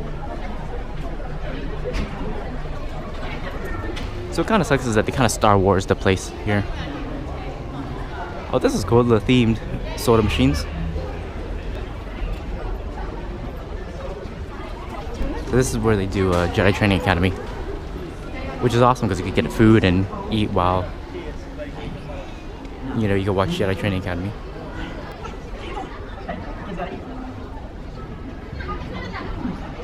So they have like a bunch of Star Wars themed menu here. That's like crappy Star Wars theming, like, you know, Yoda cupcake and it's like a green cupcake or something like that. Dark side hamburger, which is like a black bun or something like that. You know, so it's like minimal theming. Anyway, I need to find the Nautilus. Then I'm gonna go eat around like 4:30ish, maybe later. It's weird how they're playing Rebels here. I don't know why. Which is good, like, you know, you get, while you're eating, to watch Star Wars Rebels. And this is a very well themed Jedi Training Academy, though. I give it that. It really reminds me of the Indiana Jones Stunt Show Spectacular stadium thing. Pretty cool. So this is weird how they have these two places called Arcade Alpha and Arcade Beta. Maybe they're gift shops, or maybe they were arcades to play games in. I don't know. Ah, these doors are really heavy. Anyway, I need to find the Nautilus thing. But until then, let me walk around. Maybe I'll bump into it. That's cool, little Wally and Eve. So here's Star Tours. Adventures continue.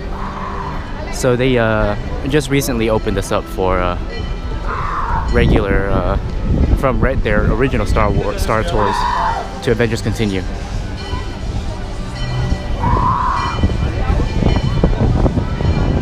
I heard they moved the X-Wing up there. It used to be somewhere else, like down there or whatever. But this is their new thing. It's basically like the others now. This was the last one that had to do the remake, the redo.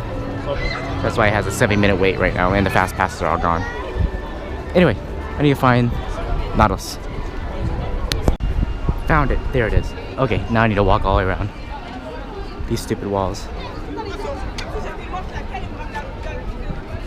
So straight ahead is Autopia. Yeah. I don't know what this is. I think theirs is called Orbitron. Looks kind of gold. So here is the Autopia. It looks pretty cool. It's a 45-minute wait.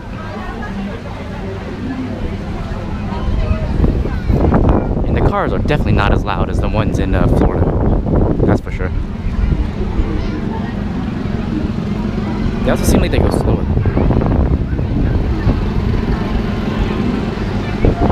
And what's weird is that they're going like in opposite directions. It's not like Florida where everyone goes one way. So that's pretty cool.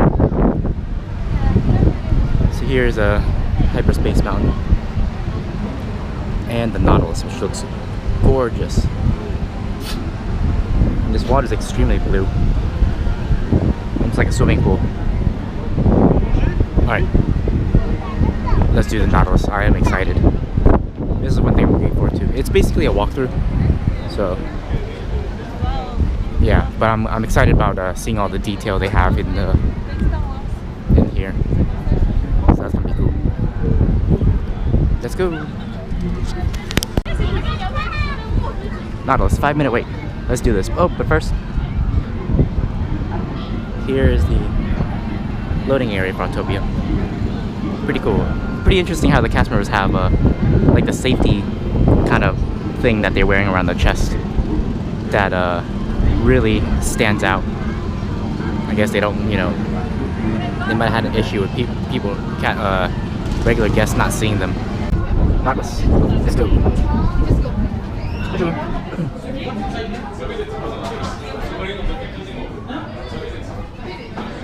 Wow, my eyes have not adjusted yet. I can barely see the steps. Oh my gosh, this is just like Tokyo Disney Sea. This is so cool. This is probably like the next closest thing to Tokyo Disney Sea if you can't make it out there.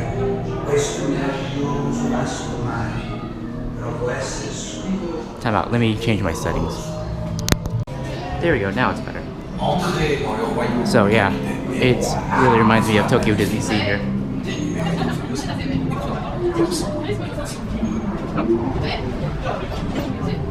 Oh, cool.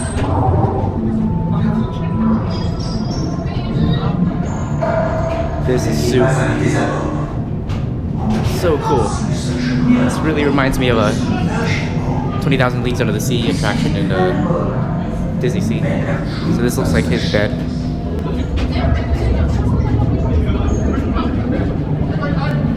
No way. Oh, Volcania, this is totally Tokyo Disney Sea.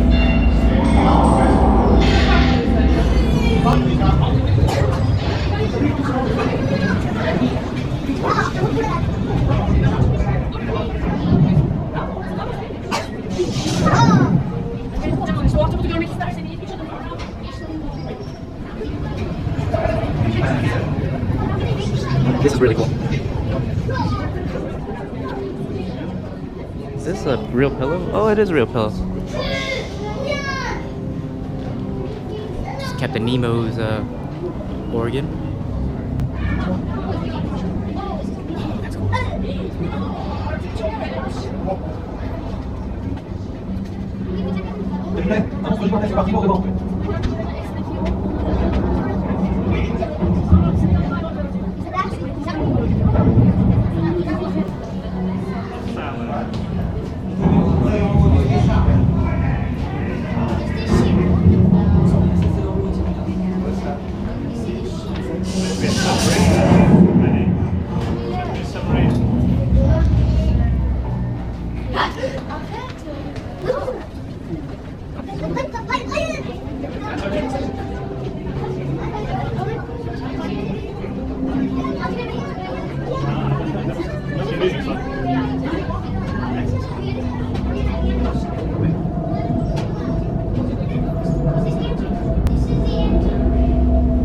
This is really cool.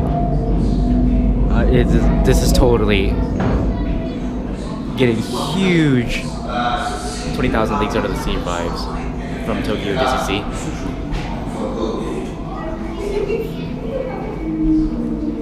I guess that's it.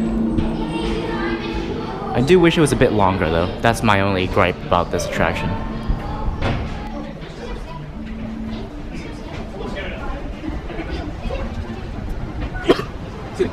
So yeah, I do wish it was a bit longer, but other than that, it was cool.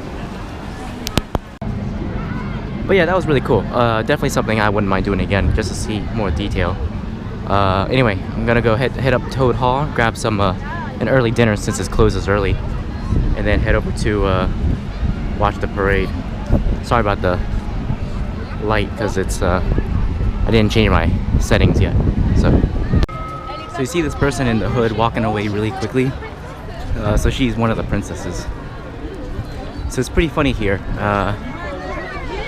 They have to wear a hood or else they just get mobbed by people, by guests wanting a picture going into the Princess Fairy Tale Hall.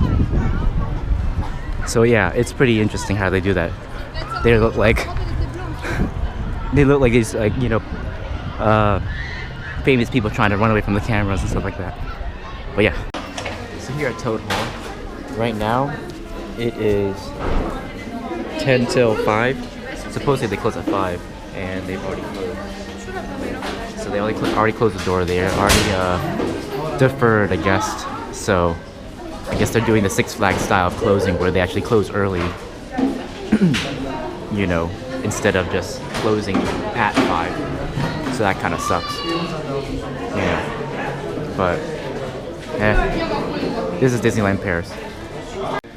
Holy crap, I'm in Toad Hall. This is awesome. I love the wallpaper. This is amazing. Little tiny suit of armor over here. So I got the fish and chips with Coke. So I got menu 1, which is the cheapest version. So I'm not that hungry. A little early to eat. Oh, I've got to get ketchup. I need to get ketchup. So here's the other room for Toad Hall. So Toad Hall was absolutely amazing. It was so good. The fish, great. The chips or French fries, amazing, perfectly cooked. Oh, that was really good. Well, probably one of the best quick services here. One of the best ones. Yeah, very good. Definitely I'll eat here again. Compared to the other stuff. I would say about on par to the fish and chips in the UK Pavilion at Epcot. So, which is not bad, they're really good, you know. It just sucks. The one gripe I have with this park is that the maps don't show you where all the restaurants are. Like, it doesn't tell you, like, you know, Toad Hall, it's over here. You know, they don't tell you, it's just attractions. That's all they tell you on the guide maps, at least the English ones. And then they also don't tell you the times of when they close. So, like, a lot of people I was witnessing walking to Toad Hall and realizing, holy crap, you know, it's closed, you know. The guy turned away like so many people. Oh, anyway, I forgot I'm going this way. Need to go and see the parade. Starts in like a little bit less than 15 minutes, so onward. Alright, just did the parade, Casey Jr. train, and the storybook canal boats, which are pretty good. The parade, not bad. It was cool. The first float was Mickey and Minnie. They were it was very steampunk-like, pretty cool. It's weird how they ended with the last float being, oh, that's interesting. So it looks like right in that right corner, the spiral there, looks like there was a slide on this castle. They probably closed it off because, you know, I guess it's dangerous. Anyway, yeah, so that was pretty cool. It was an okay parade, you know, nothing special. They recycled, or they made a replica of Disney World's Festival of Fantasy dragon that lights fire. Also, they had a Nemo unit, and you know how the Nemo show in Animal Kingdom, they have the, you know, Dory and everybody. They're with puppets, and the puppets here are much smaller, which is kind of weird. Anyway, the parade was okay. Also, it looks like they in the Peter Pan unit, the float is a lot like the Stitch float in the what's it called? Hong Kong Disneyland's parade. It looked just like the float, Stitch's float in Hong Kong Disneyland's parade. So I noticed that. Now Casey Jr. What's weird is I was expecting Disneyland's version of Casey Jr., where they have a person operate it on the train with you, like driving. So the person is applying the gas, applying the brakes. So it's basically like, you know, you're riding a train, like the person is, the cast member is like applying the gas and brake. This one is a powered coaster. I was not expecting that. So that was awesome. So it was fun. It actually went pretty fast. So that was a pleasant surprise. Now for the storybook canal boats, that was okay. It was fun. Slow moving. I was expecting California's. Again, different. California's, I didn't get to go on California's last time. But it's basically a person driving the boat and narrating the scenes. This one, the boats are driverless. They're actually, you can see like the mechanism if you look in the water, because the water's clear. It's a cable, and all of the boats are attached to the cable, and the cable runs through the entire track length. So it's kind of like, basically kind of like how Jungle Cruise works, but except, you know, one long cable instead of, you know, the cast member driving it. So that was pretty cool. So if you know, they need to stop something, all the boats stop. So that was pretty cool. The only issue I have with storybook canal boats, always yell at people if like they're doing anything. So like if a kid like reaches out, touches the water, or if someone brings out a selfie stick, you know, or stands up, they'll be like, please don't sit, you know, please don't use your selfie sticks, or please sit down, you know. So it's really annoying because it's like almost every 5 minutes she'll go on the loudspeaker saying, please sit down, please don't put your hand out. So that was kind of annoying. Also, there's no narration on it, unlike California's version. It was a lot like you know, all they had were just signs showing what the stories were. And some of the stories I didn't recognize. Like, I recognize them, but I just never heard of these stories before. You know, they have really unknown stories and stuff like that. Gonna wander into one of these gift shops here, just take a look what it's like. So this is pretty cool. Making the beanstalk. Oh, that's cool. You get a key hanging out.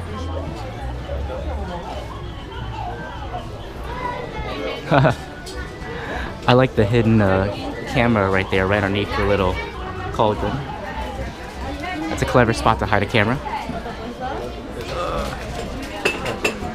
Squeeze through somebody. That's pretty cool. Anyway, I don't know what I'm gonna do. I'm gonna walk around, see. I need to consult the map, see if there's anything I need to do. So I'm in Adventureland and I just stumbled into this gift shop. It looks pretty cool. I like the tree theming. There's a gator over there with a snake around its mouth. And a giraffe over here eating. Oh, and it's moving. That's awesome. That is great. But the thing is, this really reminds me of like a rainforest cafe type of a place with a theming and everything. Anyway, I'm probably gonna head out, do the Aladdin walkthrough, which is straight ahead. Here we go, doing the Aladdin walkthrough.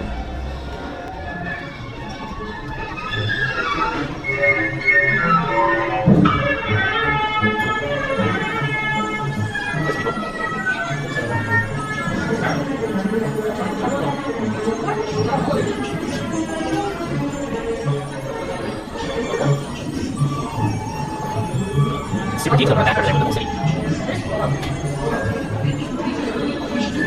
This is really cool. They could hide that bend a little bit better.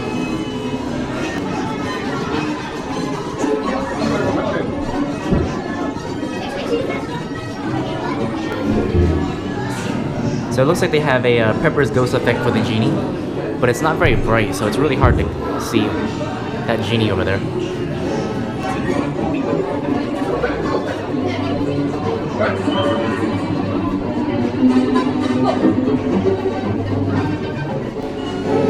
This is very cool. It reminds me of the walkthrough in Sleeping Beauty's castle in well, that's cool.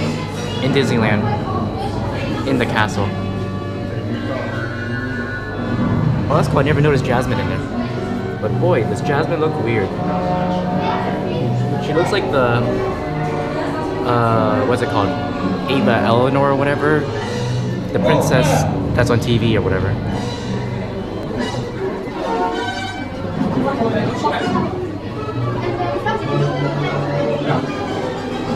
Oh, that's cool. It's holding Diago. See, Jasmine just looks weird. Jasmine just looks way weird.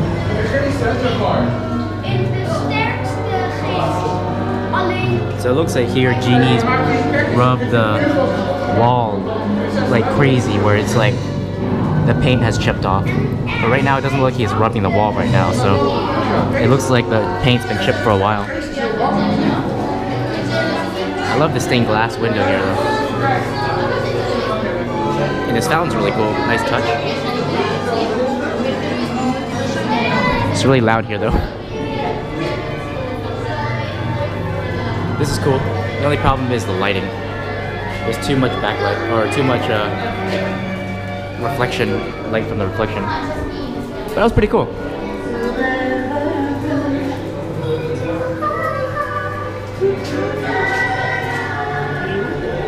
Okay, that was cool.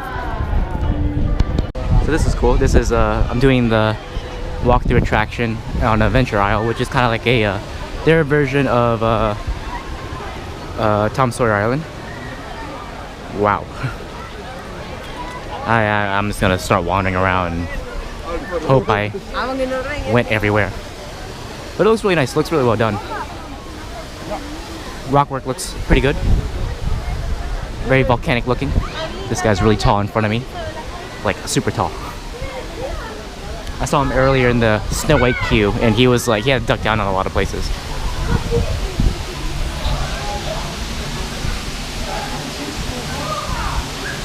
So let's go to Davy Jones' locker. Need to turn my ISO. Okay, much better. Let's go in. Holy crap. Yeah, I have no idea where to go. It's like a maze in here. Oh, this is cool. I love little things like this where it's just like you come off the beaten path and you find really cool things like this.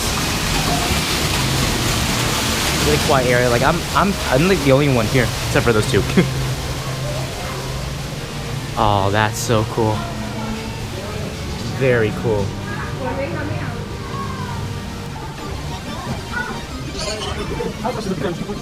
It's like a giant maze. I have no idea where I'm going. What's out here? Nothing. Let's go this way. It's another exit. I don't want to go to an exit. I think there's more to this cave that I'm not to see. Oh, that's cool. Very cool. It really reminds me of a Kong Skull Island. Right here. Very cool. Oh, you can go up. Okay, this is, oh. This walkthrough is cool as dicks. Look at this guy. Just amazing. That's so cool.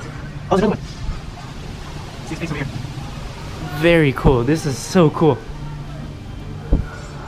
See, I love little things like this where you just walk around and you find new things.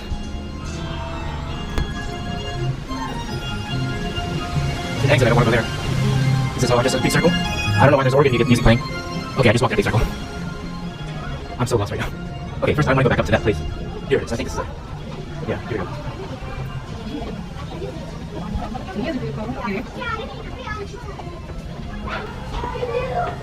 The lighting is really cool in here. And I love the handrails or ropes.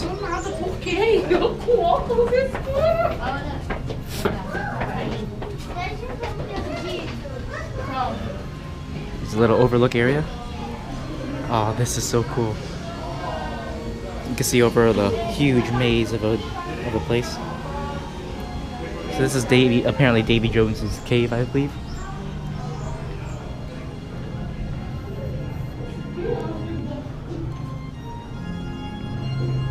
Oh man, it looks like some people ripped off a piece of the rockwork over here. Hasn't been changed. I don't know if the camera picks up on it. I really don't know why there's organ music playing. Oh wait, Davy Jones. That makes more sense now. This is Davy Jones' cave.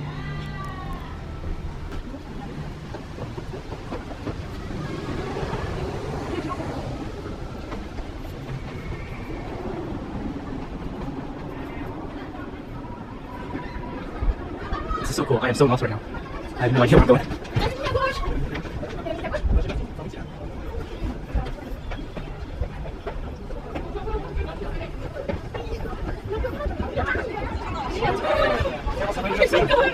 Oh, on the bridge. Oh, I need to go on that bridge. Down there. This is super cool. Oh, you can see Indy off the distance over there. Okay, I need to go on that bridge. Oh, the suspension bridge. Yes.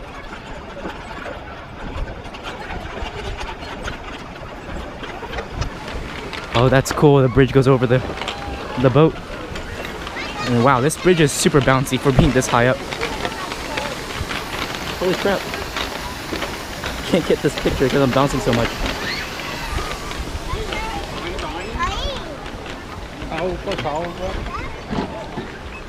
This is really cool.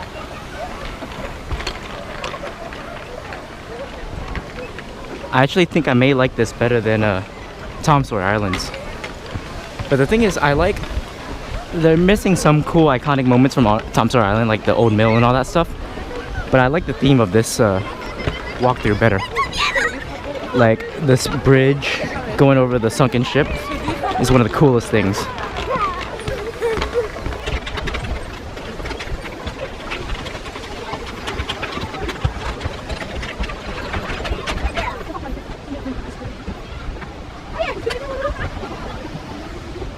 Oh my gosh, I still feel like I'm bouncing. See some people carve some graffiti on the tree over here. I really still feel like I'm bouncing on that bridge. Oh, looks like I gotta go on that bridge over there. That's cool. Where does that right side go? Oh, there's another tunnel. Shoot, I have no idea where I want to go. Let's go on this bridge and then come back and do that tunnel. Okay, so that looks like a shortcut to Indy. This is so cool.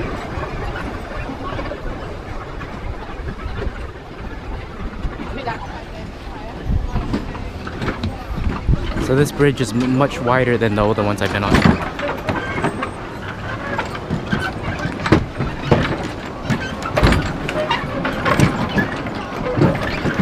Which allows for two-way traffic, unlike the other ones.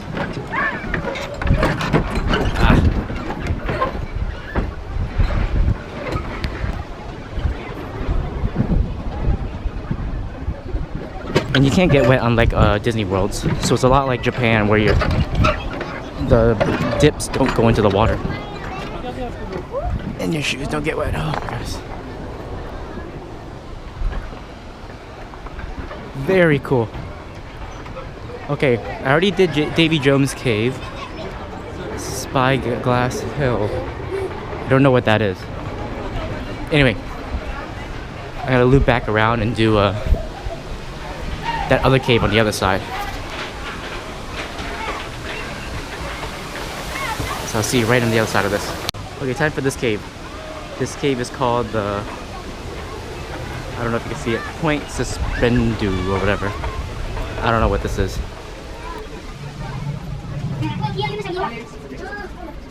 I don't know if this is an exit or not.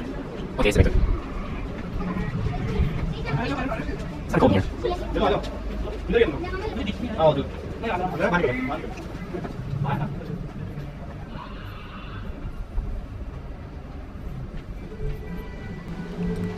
Oh, no way! I'm underneath the Swiss Family Robinson treehouse. Very cool. Like, this whole place is like a maze now.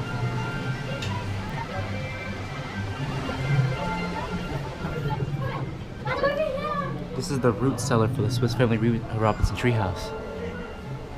Very cool.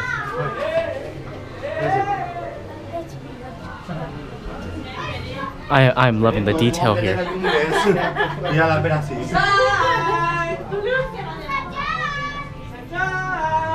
The lighting up here looks cool. Okay, I am so lost. I don't know if this is the only thing or not. I think I came from here. I think that's all there is to this cave. Oh, maybe more. Unless I just made a big circle. Okay, I think I just made a big circle. I think that was it for that cave. That's cool. Anyway, out into the blank sunlight I go. Anyway, here's a better look at the bridges. I just realized my EV compensation was crazy high. So it's possible that none of that came out. So you can see the bridge right over here as it goes right over the sunken ship. And we crossed over this bridge over here. Very cool. Okay, so I got most of it done now. So let's go see Skull Rock and the other stuff over here. Like the pirate ship, which I'm not sure we could go on. So I don't see anyone on it.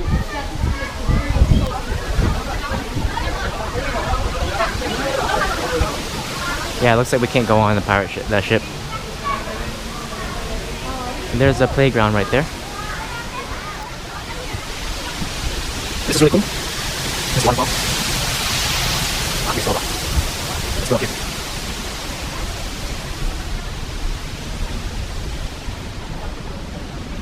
Very cool. I love the water's coming at us now. Okay, now let's go upstairs. It is super dark in here. Oh, now we see out the eyes.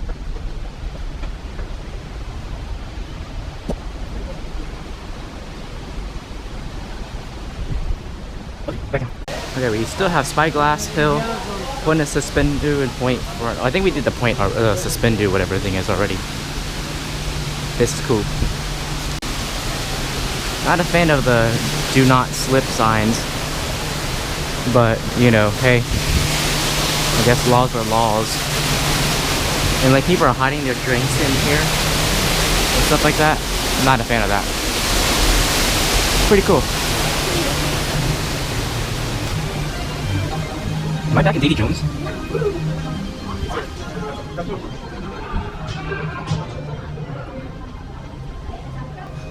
Okay, I'm back in the cave already.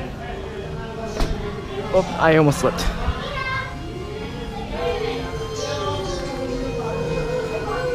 Okay, I think I got all the caves now. So time to head out and do other stuff. Let's exit here. I'll consult the map and see if there's anything else. Dead Man's Maze, I mean. Overall, very cool. Very cool. Gonna walk on this bridge again. Let's come the other way around.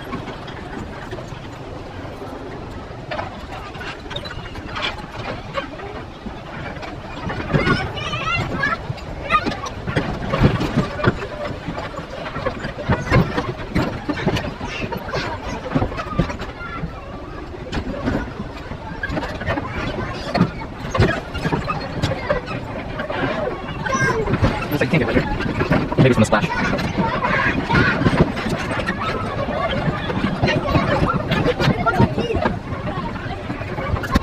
Standing in line for a Swiss Family Robinson treehouse. And it's so weird how they pulse people into these walkthrough attractions. Very interesting. Pretty cool though, helps out with the flow of guests and pacing, but makes there be a line for walkthrough attractions, which is kind of weird.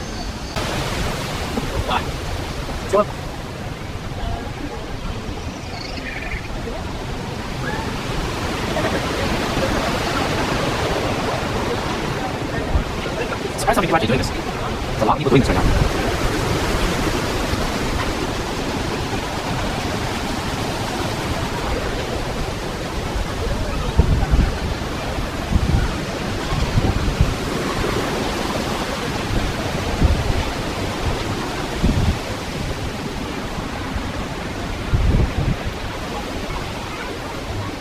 Oh, as we're going around, one thing I forgot to mention, on storyboat canals, storybook canal boats,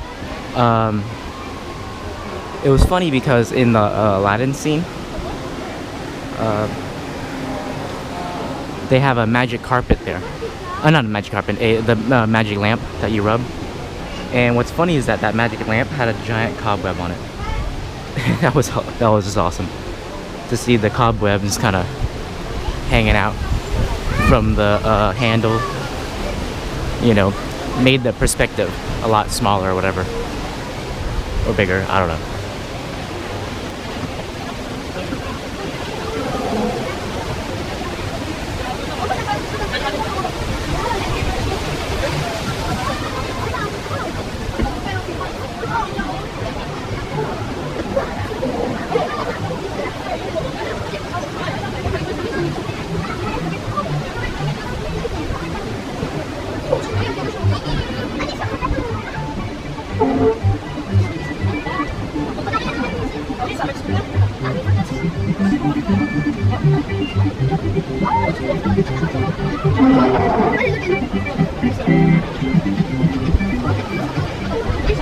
Is the water mechanism bringing water down?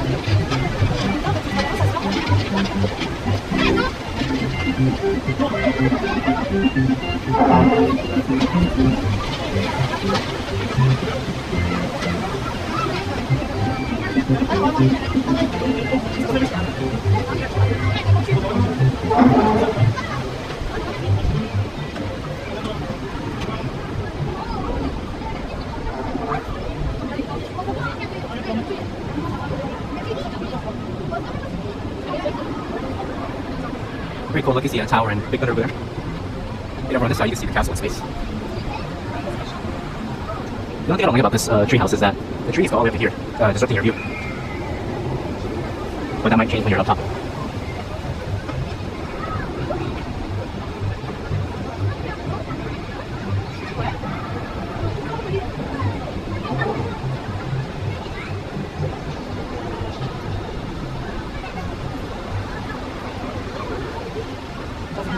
Here's the crow's nest, which is, I guess, maybe it's supposed to be a lookout. But you can't see anything past these trees.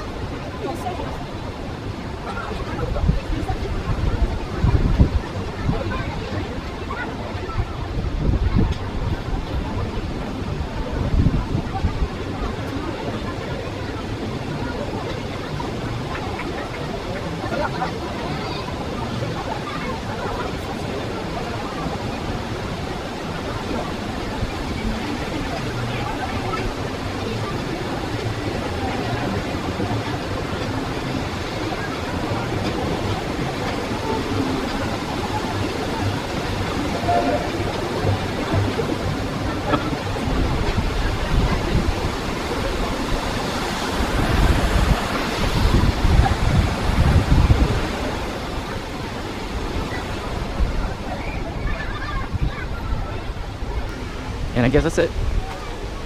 What's weird is that all the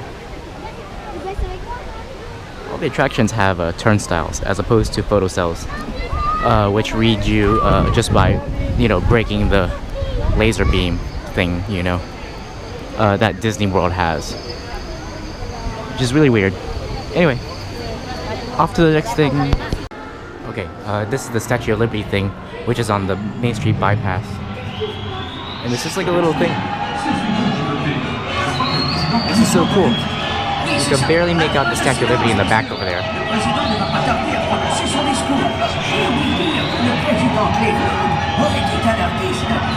So I guess this is what it's like, being on a boat, seeing the Statue of Liberty for the first time. Pretty cool. This is something else I noticed on Main Street. For some reason, there are flags on this side of Main Street, but there aren't as many flags here. I don't know why. It's really weird. Anyway, I tried to get on a train. They said it would be like, it was a 60-minute wait, and I think they were announcing saying like the next train's in 40 minutes or something like that. So I don't know what's going on. So instead, I'm gonna walk through the Discovery Arcade. And man, this looked cool. Because I haven't been on this side yet. And what's really cool is that like these lamps are gas powered, so it's like they have like flames coming out. And it's really warm. So these are cool. They have little things in here that you can read.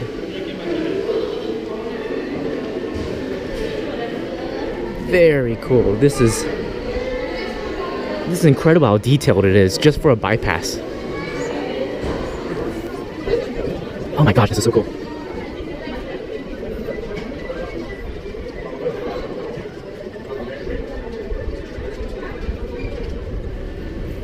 Very cool. Oh, one more thing I forgot to mention. In the bathrooms, there's most of the sinks here. There's some that are like automatic, but most of them are like push, and you have to like it's on a timer. So when you push the button, the water comes on and it stays on for a little bit, and then it turns off by itself. And some of them have automatic dispensers for soap, but most of them are just like you have to push the soap. So it's really weird. It's not very inconsistent, But yeah, I almost forgot I wanted to check out this place, the fort. So let's check it out.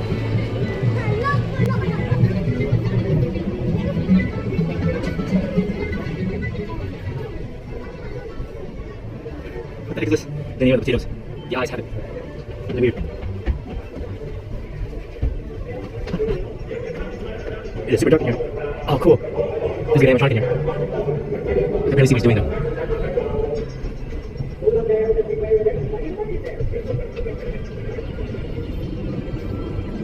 So there's antlers again. So many of them.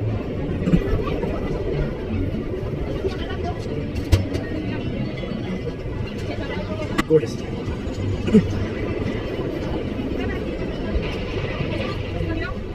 Looks like a jail.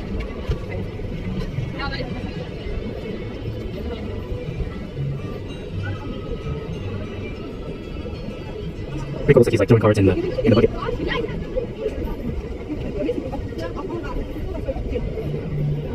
a cave right there. I need to go check that out. After I finish this. It's the last room up here.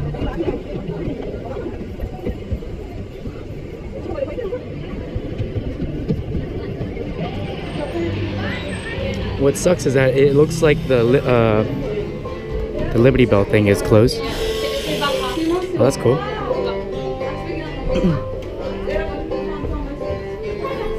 So they have telescopes here instead of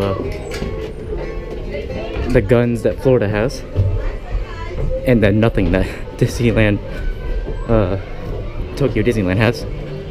Here's a U.S. Marshal. What sucks is that these are static figures, not like slightly animatronic like. They don't move. So that kind of sucks. Yes, exit. Is it AED over there? A gift shop? What's in here? This looks like this guy's playing his bounty. This looks like some guy's dead. So let's go in this cave. I think it might just lead to nothing. Yeah, it leads to nothing. What else? That was cool. So I'm back at Phantom Manor. I'm about to ride again. But I wanted to go check out the graveyard really quick before I go ride, before the sun sets and I don't get any light. This is cool. It looks like the gates have been smashed open. Pretty cool. Like, that's what I realized a thunder sounds like. It sounds like California screaming. What? Very cool. So this is the graveyard over here.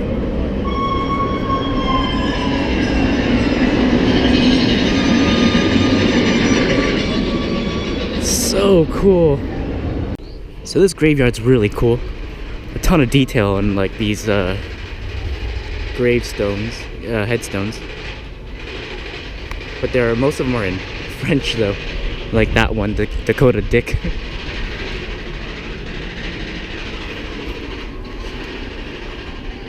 Like I love this. This is just like out in the middle of nowhere. In the back over here, no one will really know it's here unless they walk out here. And get great shots of thunder over here. And whatever this is. The guy on the right kind of looks like a country bear or something. See, the geysers look like they're working. They are working. Very cool.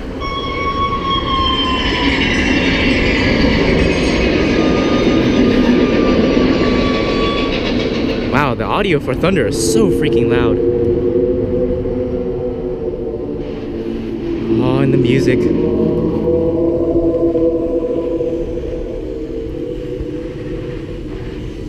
I love this. This audio is so creepy and so amazing. And I'm like the only one here. This is insane. Like, look at this.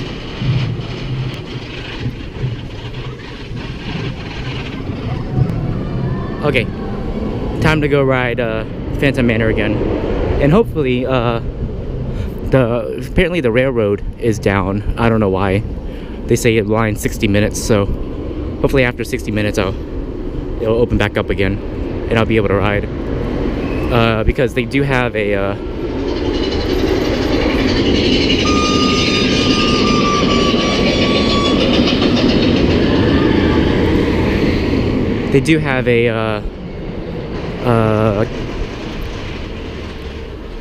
Grand Canyon diorama in there, like Tokyo's and Disneyland's does. But I need to ride this again.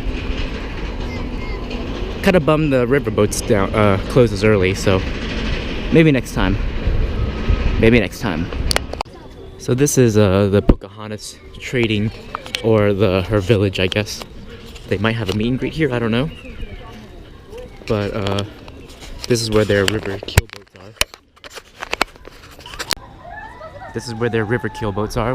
Unfortunately, I don't think it was open at all today. I'm gonna look around here. I think this is just a playground, basically. Yeah, it's just a playground. You might get good views of thunder. Oh, talking about which, thunder is currently 101. The work lights are on, so, or down right now. The work lights are. Oh, the kid just face planted. Anyway, some things to mention about On Phantom Manor, the stretch room, I believe it's an elevator. Because I do see I do feel it going down. And behind the building, you can't really see anything back there. So it's not like the building extends or anything like that. That was a little Grandmother Willow totem pole here. Also, in the queue, when I looked up, I noticed a window, like one of those window panes, or what's it called? Shutters. There we go. Window shutters. Was an animatronic that would like flap in the rain or in the wind. So what was really cool was that it would basically like you know, flap in the wind. It would look like it would be in the wind, but instead it was basically in it was an animatronic that was like open and close it, you know. Anyway, this is two Parisians making out over there. Also, I noticed in the right before the Madame Leota room, where she's summoning everyone, there is a scene before that where you get the clock and it's, you know, spinning, and then there's eyes on the walls that light up, and two of the eyes I guess burned out because it wasn't lit, so that kind of stinks. But yeah, overall I'm in love with Phantom Manor. It was gorgeous, absolutely gorgeous. So this is Cottonwood Creek. I don't know what it is, but there is a train station up ahead, so it's really nice. Very chill back here. Super chill.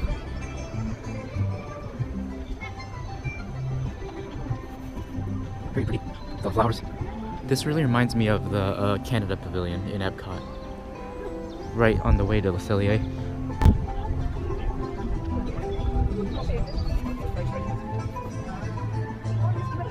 Oh, I love how you can see the tracks on the ground that look like a wagon came here. You can see it's the horse hoof prints as well. Oh, this is a looks like this is it used to be a Frozen sing-along show here. That's why I can see Olaf over there. I guess they shuttered it off. Oh wait. Oh, here's a Frontierland. Here's a theater that they're not using right now because it's been boarded up. This might have been where their thing is, where they did the Frozen sing-along. But yeah, let's see if the train's still down now. Okay, Disney Illuminations just ended. My GoPro ran out of storage space, so I only got 5 minutes of it, so I just deleted it. So I was like, that's trash. But I recorded on my phone, so that's good. On top of it, because I thought my battery was gonna die. Anyway, Disneyland Paris is over. It was a good part, fun. Better than I was expecting, because I was expecting complete crap. You know, the smell of cigarette smoke in the air, and on my way out through Main Street. Fun park. Some highlights, definitely Phantom Manor, Thunder Mountain, amazing. I love some of I just realized there's a ton of walkthroughs attractions here at Disneyland Paris. Like, it's just crazy how many walkthrough attractions they have here, you know. Anyway, I also love Crush's Coaster. Was a big surprise. It was fun, but you know, in no way it's not a Mystic Manor or anything like that. Tower of Terror is fun, you know. It was good, but you know, that's about it. Overall, resort as a whole, probably the worst out of all of them I've been to, at least. You know, but it's still fun to come. You know, I definitely don't mind coming back at all. I love some other highlights. I love the Ratatouille land, pretty nice. The only thing is, it's just weird how it's like, you know, French land in France, but then again, the Cars land is in, you know, California. I also just realized that on this billboard over here, there's a teacup, and there's actually smoke coming out of the teacup. That's really cool. Anyway, yeah, it's a good park. I love it. Wouldn't mind coming back again. Some cons: the cigarette smoke sucks. You know, people smoking when they're not supposed to. Sometimes the operations are really slow here as well. Cast members, I mean, at least like their dispatches are really slow compared to like Disney World. You know, like by the time, like it just seems slower. Like Thunder Mountain, we were actually like ready to go, but we were like waiting in the station for a little bit. You know, stuff like that. But yeah, overall, fun park. Wouldn't mind coming back again. And if I think of anything else, I'll probably pop this back on again. But overall, loved it. Great. And I'll be back in Tokyo and Tokyo Disneyland Resort, Tokyo Disney Resort, and Hong Kong Disneyland Resort in July. So, yay! Also, probably Ocean Park in July too. So that'd be cool. Anyway, I think I may go shopping over here. Get some last minute gifts, because I have a feeling the train station is gonna be crazy full.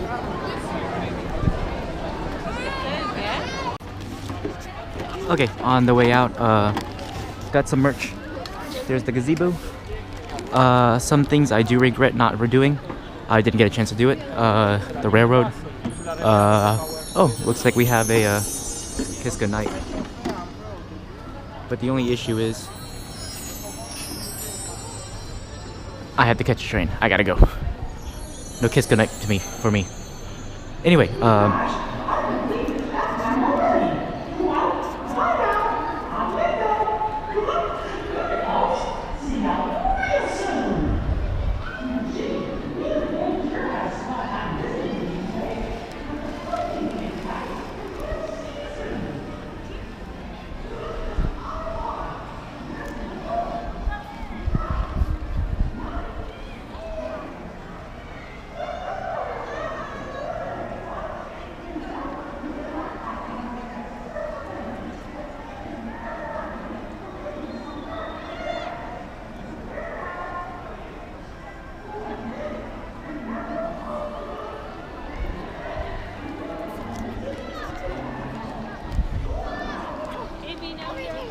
anyway, some things I do regret not doing. Disneyland at Railroad, Buzz Lightyear and Peter Pan, and the Riverboat. I think those are the biggest things. But overall, it was a success. I got all the big things done, so I'm happy. Oh, and maybe the Kiss Goodnight, since it's going on now. I'm not missing it. Alright, bye!